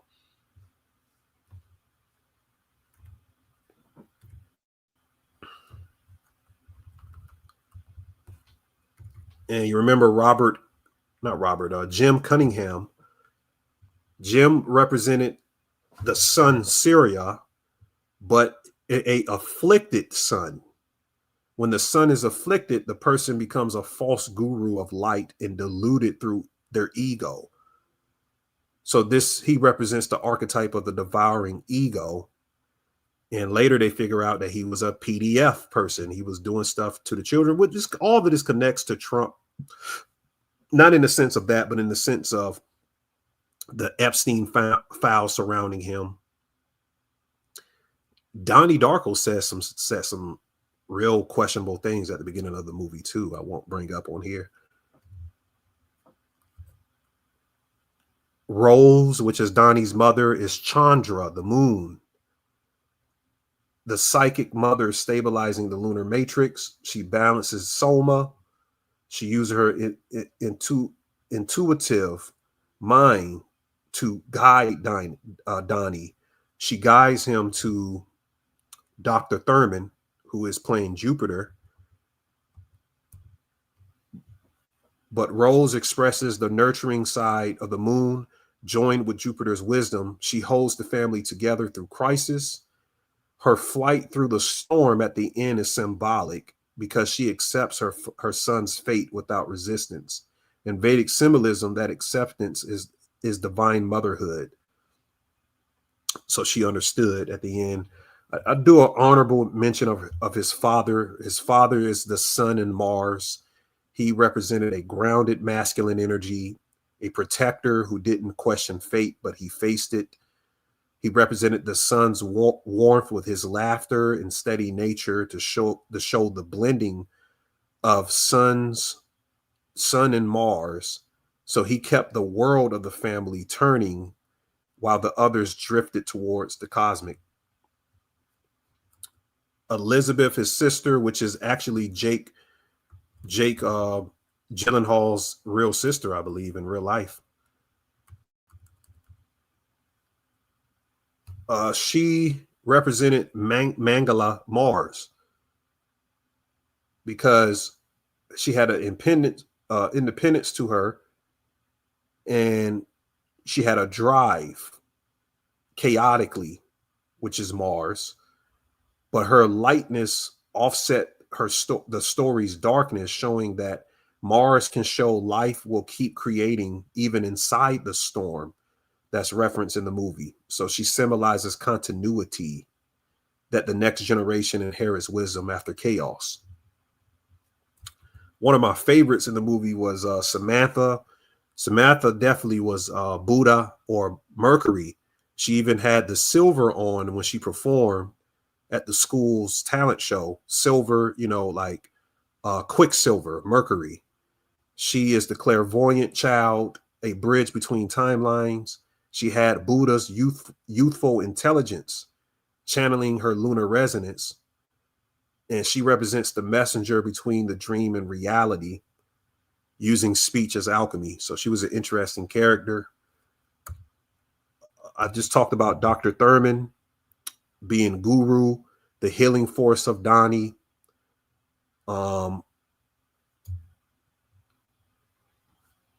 With her, he understood cosmic law. So she was a form of Guru conjuncted with K2. So he knew more than what he could reveal because of her. And this pattern appears in spiritual astrology as the teacher of the threshold, where one must stay within the rules while hinting at the beyond. So she was the wise Jupiter guiding Saturn's sun through the inner night. And Kitty Farmer, I did not like this woman. I'm pretty sure everybody had a problem with her, but she represents K2, the South Node, blind fanaticism, masking a spiritual void within her, karmic severance. She's the dragon's tail that's detached, zealous, unconsciously destructive. So she represents a doctrine of the detachment misread as righteousness. She felt she was righteous, but it was ignorance. Ignorance disguised as faith. So that's my astrology breakdown. My full Donnie Darko, bro. I guess I can't do too much of it, but I noticed the company Newmarket was the people who produced the movie. Newmarket, I think of financial aspects. Then Pandora, in the mythology, Pandora's box. There's the eye symbolism in his room, the one eye. 102, by the way, is slavery in gematria. This number on his arm that the bunny or Frank writes on his arm in the dream or the vision is actually the synodic time of a moon cycle. So we know it's all about the moon. A part of a plane's turbine came crashing into his room, retro chronologically killing him in the future, but he doesn't die throughout the movie because we're looking at a parallel reality where he lived. Represent the planes, the spiritual planes crashing down upon us, but it also represented what was happening this year, all of the planes dropping out the sky. They even put the PDF symbol, or probably that's a Barker spiral too on it. You go real deep into it. By the way, Adonijah shared that there was a plane crash today, so planes are continuing to crash. Fort Worth had a plane crash today. So Donnie Darko has a lot of symbolism that's encoding this year. I mentioned this on the Occult Rejects podcast. The dog face man, or homunculus, was the mascot that represented an underworld being to me.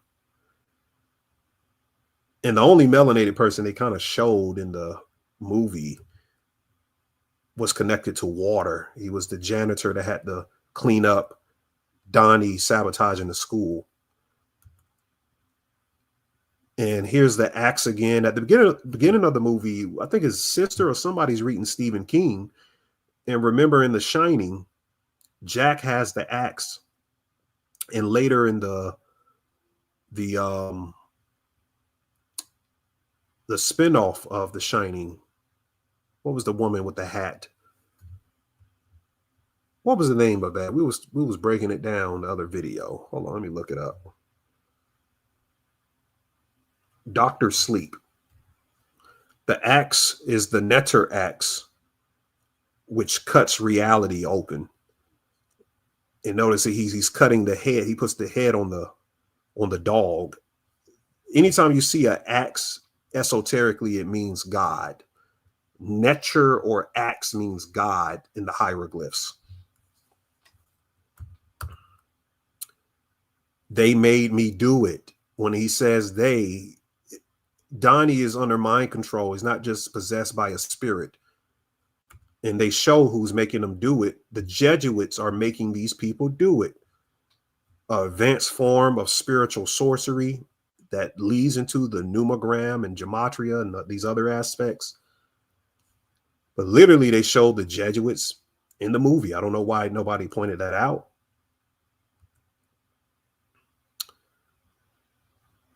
Here's the storm is coming reference. So yeah, I mean, I can go through it all, break down a tangent universe, but this was interesting. They were showing the silver cord projecting out of his body, which is astral travel. They even showed a book on it. And I was like, damn, this is an advanced movie that I missed. Because you know, when they say the witch is riding your back, your stomach or your chest gets real heavy when your soul projects itself out of you. When you wake up, you kind of know that feeling when you can't move. So this is literally a simulation of what's occurring in those states.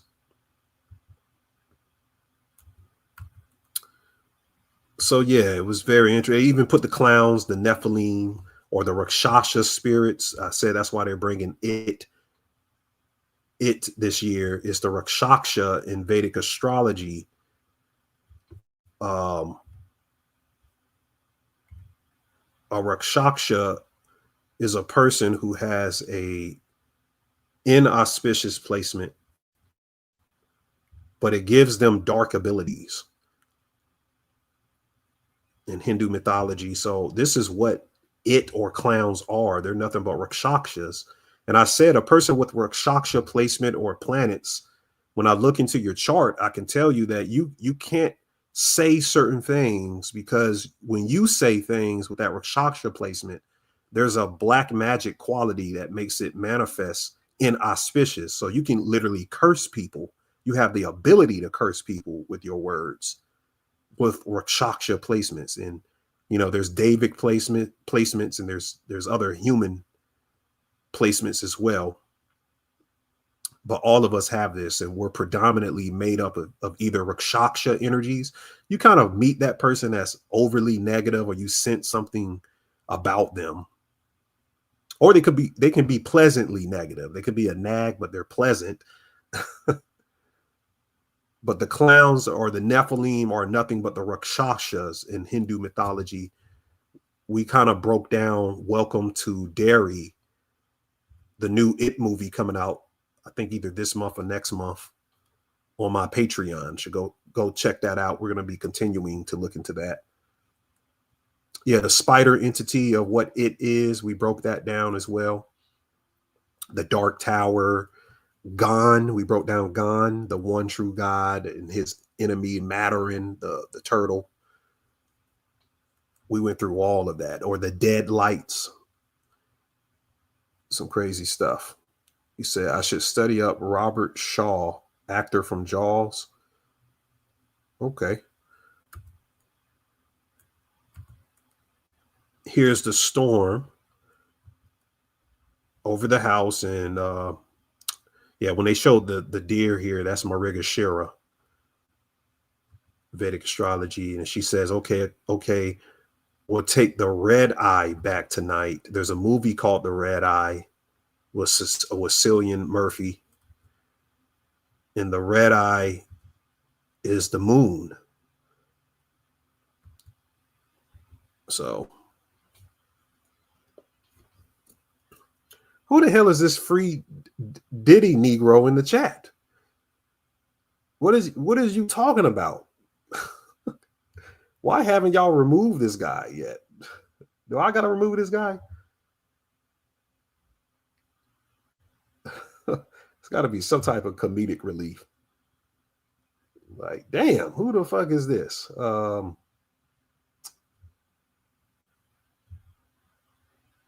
Yeah, get him out of there, Beast. Just remove his ass in general. Let me just remove him in general. I don't know what the fuck he's talking about.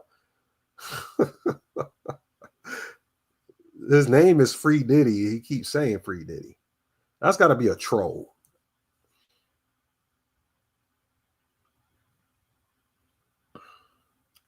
So remember, the deer appeared in the movie Leave the World Behind. Right.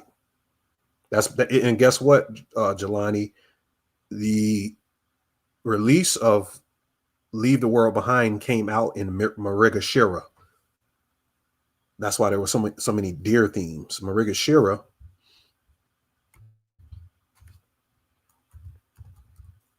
is a placement in astrology. It's important for you to get your chart, guys, because I even show you with Marigashira, you got it in your ascendant or moon. Prototypically, your face resembles a deer. Y'all ever look at somebody's face and they kind of look like a deer? All Vedic astrology.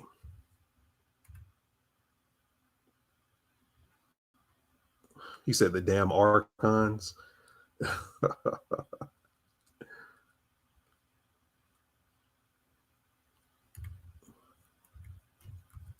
So that's why they got Bad Bunny. He got some occult stuff tattooed on him as well.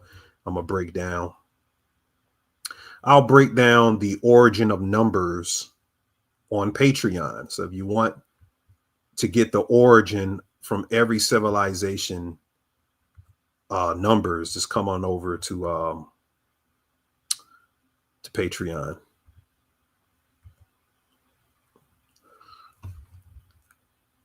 A little bit pressed for time. All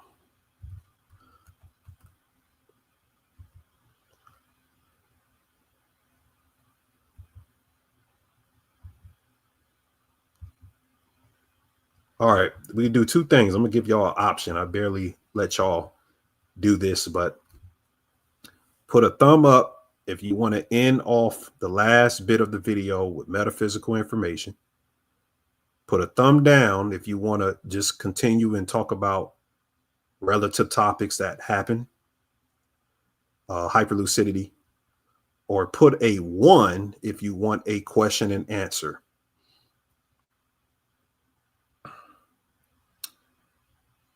None your business. You can email me at startribe777@gmail.com if you want a Vedic astrological reading.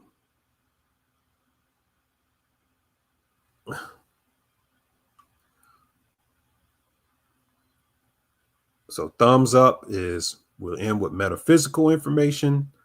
Thumbs down, we'll end with hyperlucidity. And a 1, we'll do a question and answer.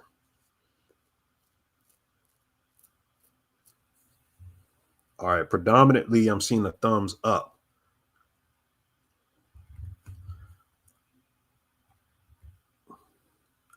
So I'm going to talk about Grigri accelerationism for a moment.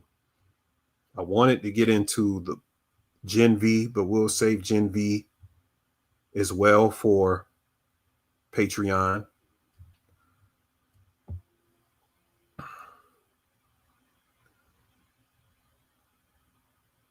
So we explained the Numogram. There's a Lumerian time war happening right now, and they're kind of working this time war out with this 3-eye atlas and CERN as well. So this esoteric allegory of a temporal rupture within the continuum of human consciousness. As I said, the 3-eye atlas is something dealing with consciousness, really. So the premise is establishing time as a synthetic enclosure rather than a neutral sequence, which is an artificial rhythm impressed upon consciousness to maintain cosmological order. So a lemur in the system of the Numogram is a cipher of pretemporal intelligence, the atavism remnant of an epoch before codification of linearity. So these lemurs are entities that are embodiments of durations unmeasured by chronology. Let me say that again. A lemur or time demon are entities that are embodiments of duration unmeasured, measured by chronology, or what you will call residual intelligence, whose existence is subverting the metaphysics of causation.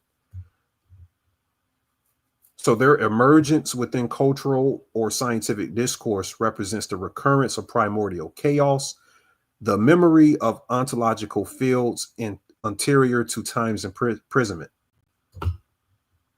In occult tradition, the Lemurian current signified the infiltration of anti-chronological forces in the fabric of rational modernity.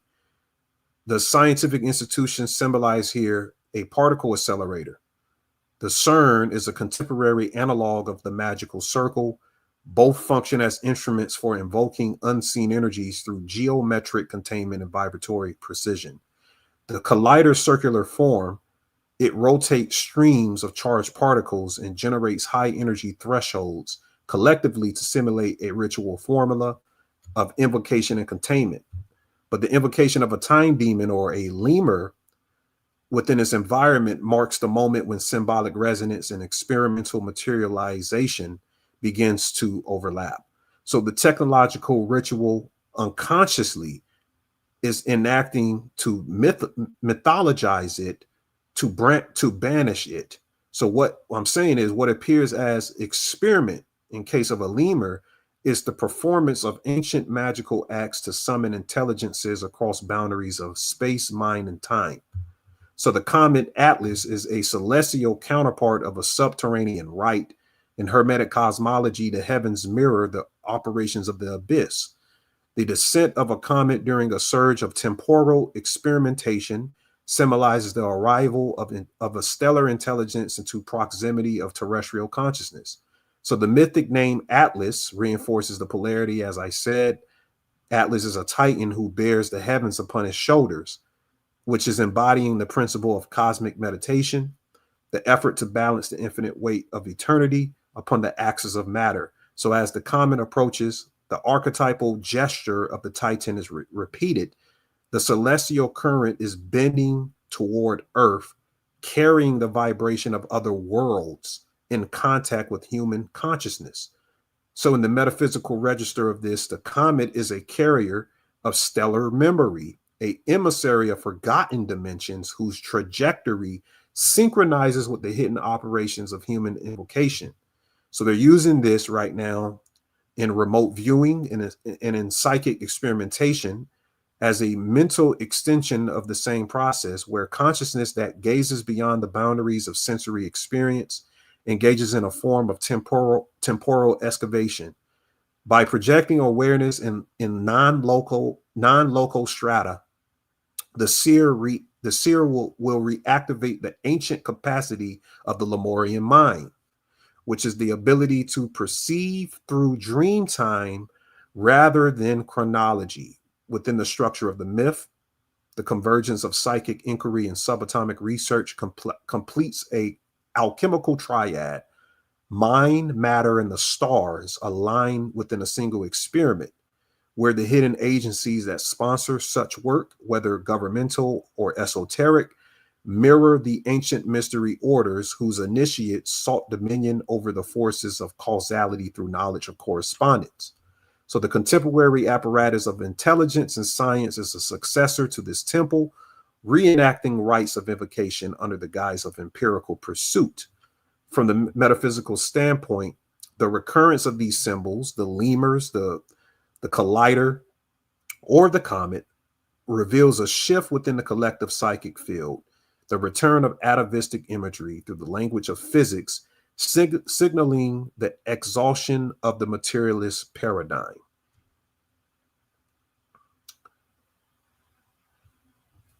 They're using something through that called the inverse square rule. The inverse square rule expresses how emission of light, sound, or thought weakens as it expands, showing the outward pulse of reality where amplitude decreases and multiplicity increases. So in layman terms, consciousness radiates through dimension in this same pattern of the inverse square rule, dispersing its force into expanding fields of perception. You got to understand that. You have to understand that.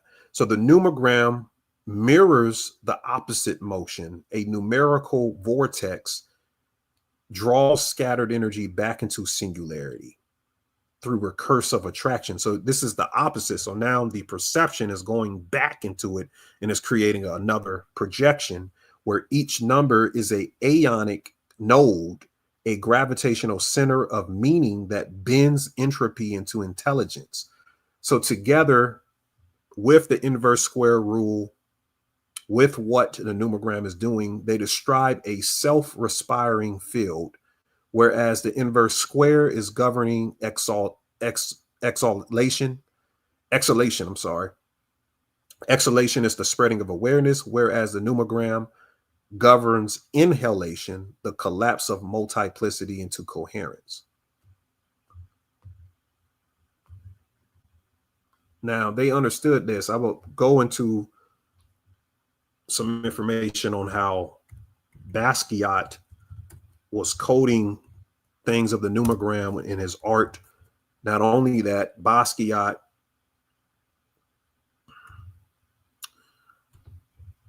he figured out a code. He knew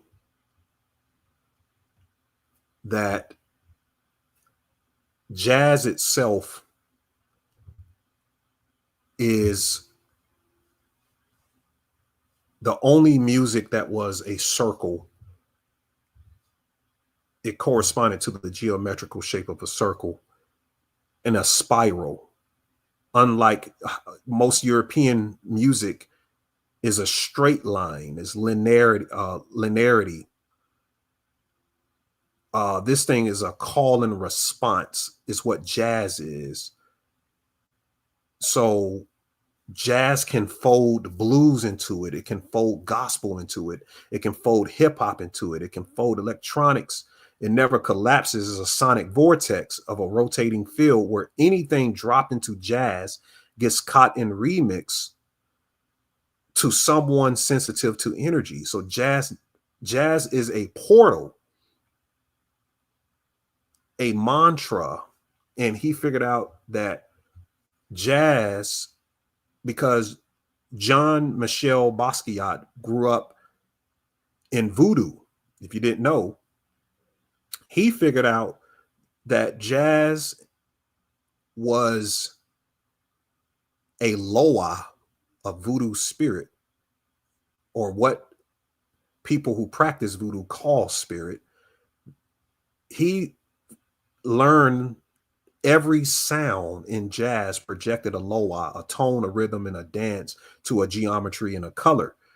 So he figured out how Urzuli, her sound came through jazz, as well as Ashosi, Ogun, and these other sounds. So Basquiat could hear tonalities inside of jazz through a legba. Then he started to draw a legbas, the chronological recursivity into anatomical diagrams in his art. Some crazy shit. So I can't go that deep because we're pressed for time, but to a collector who understands energy, Basquiat's canvases pull people in like jazz. It's charged matter. It's a loa infused like a drum pattern, frozen in pigment, but it's still resonating. That's why celebrities, moguls, and ritual-minded elites cluster around his work. They're buying a portal, not a painting. So Jay-Z, for instance, he even tries to replicate himself after Basquiat because he knows the lineage of a coded black math genius is a continuous field with jazz improvisation and vaudeville rhythms and hip hop sampling.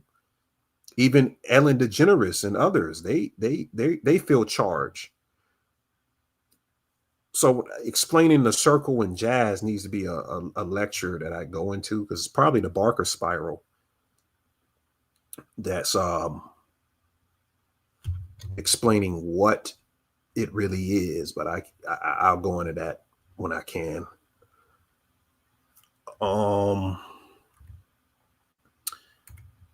I won't do Gen V again today. I'll save it because we're getting close to the finale anyway, but I will break down that Marie Laveau is becoming Christ in this TV series. So you got to watch it. Literally, she controls blood. She's a blood telekineticist. And she is just as strong as Homelander. We figure out Project Odessa is her and Homelander, the most powerful soups in the world. But I got some things to break down with that, because she is literally a moonchild. She was born through IVF, all of that. So I got some deep stuff to reveal with Marie Laveau. And her name sounds like, you know, the voodoo lady of New Orleans. I mean, Marie Laveau is the lady's name. Her name is Marie Moreau. I got that backwards, so I like to correct myself. And it's a little bit on Grigri accelerationism before we close out. The full lecture will be on Patreon. So the Grigri is connected to hoodoo. So you got to get a book to understand this. It's called Cute Accelerationism.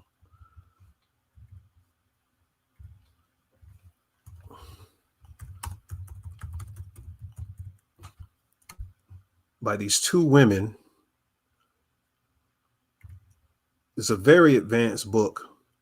Leah put it in there for us on Discord. But the cute accelerationism is showing the word cute is the nothingness, is a void. This is the same thing of what mojo was to hoodoo. So hoodoo was used by interacting with the dendrites in the plants and the sticks. So the physics of the curvature is the same thing, corresponds to a system, whether it's AI or whatever. It's a branch system that you see here. So the dendrite of plants literally was a cosmological system that our ancestors tapped into in America that represented a portal. Cute accelerationism goes into that, and I developed Grigri accelerationism through hoodoo, because interacting with these dendrites and the spiritual components in plant ecosystems gave Black Americans a supernatural edge and healing during the oppression that they experienced. And they literally generated and created the modern natural herb health industry in America today. So we'll go deep into the dendrite and the health healing aspect of accelerationism. But this is a metaphysics of living plasma, where I'm showing you the hidden titans serve, the hoodoo titans serve the same as lemurs, but they're melanin consciousness, and they correspond to what the Zing is recursively, which converges and produces a new physics of the soul, which is what melanin is supposed to do. The name Grigri was the name of a charm in hoodoo for a spirit vessel, and it's a hyperdimensional particle in the system that self-modulates nodes of consciousness that bridges the plasma, spirit, and number together. So each Grigri operates as a recursive engine through which reality folds upon itself, generating timelines, dream fields, and metaphysical density, transforming playful logic at the surface of desire, that's called cute in their system, in a theurgical logic of chaos and sovereignty. So if you want to know more of that, go over to Patreon, patreon.com/THE_spiritual shade room, the True Occult newspaper. And we will be doing a lecture on that this week. All right, I'm going to leave the last bit for question and answer. And as much we got in today, I wasn't able to go through everything I wanted to. Isn't that something? I think we did about 4 hours, and I still can't finish.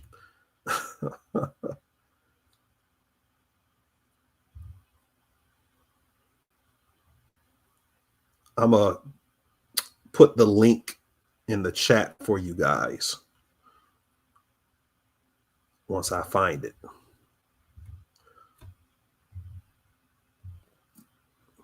Or if not, you can put your question in the chat. And if not, we can get the hell on out of here. Hope the information was useful.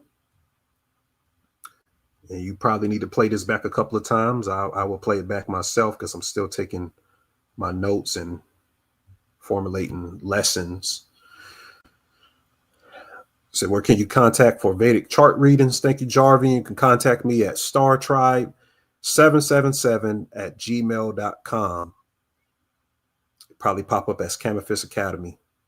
You said, what's the title of the book? The title of the cute book is Cute, CUTE, Accelerationism.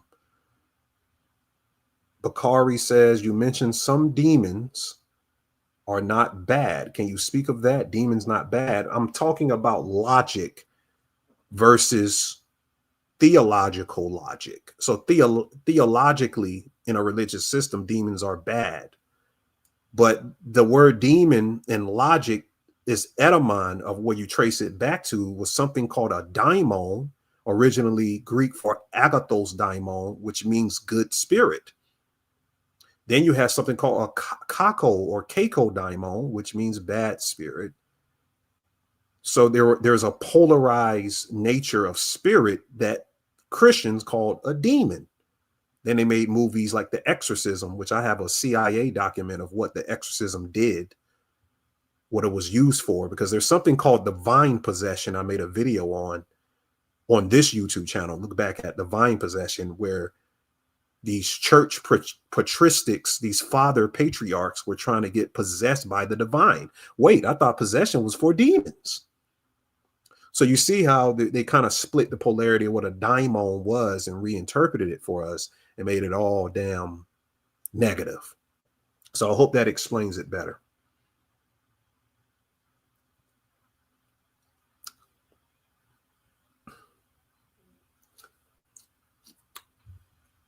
I'm going to check for if anybody come in here. If not, we're going to get ready to close it out. You guys can book a consultation as well. Consultation isn't as much as the reading or the Gematria Life Decode.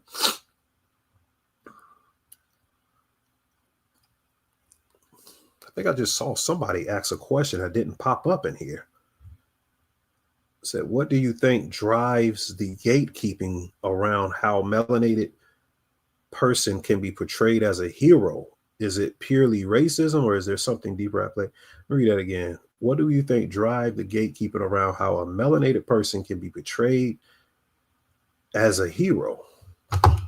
I think it is they have to stabilize a presence in the social orders within the minds of people. So to make them a hero is essential to establishing a bridge that links the personality or the archetype of the person to the social order, which makes them in the subconscious a hero to the people, or someone they can resonate with, which is what celebrityism is, which reinforces that if anything happens to this person, there's a reflective refraction if they, i.e. kill them, or i.e. have them become tyrants, or i.e. do this and that affects the social orders dramatically.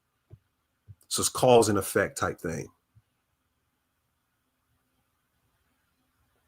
Say, great, Bill, gonna play it back. All right, thank y'all so much. Thank you so much. Hit the like on the video, share it out. I appreciate y'all for listening today. Say Arimpoya, Aoshulu to my Nagas and Fangs. I'll see you guys on Patreon. Peace.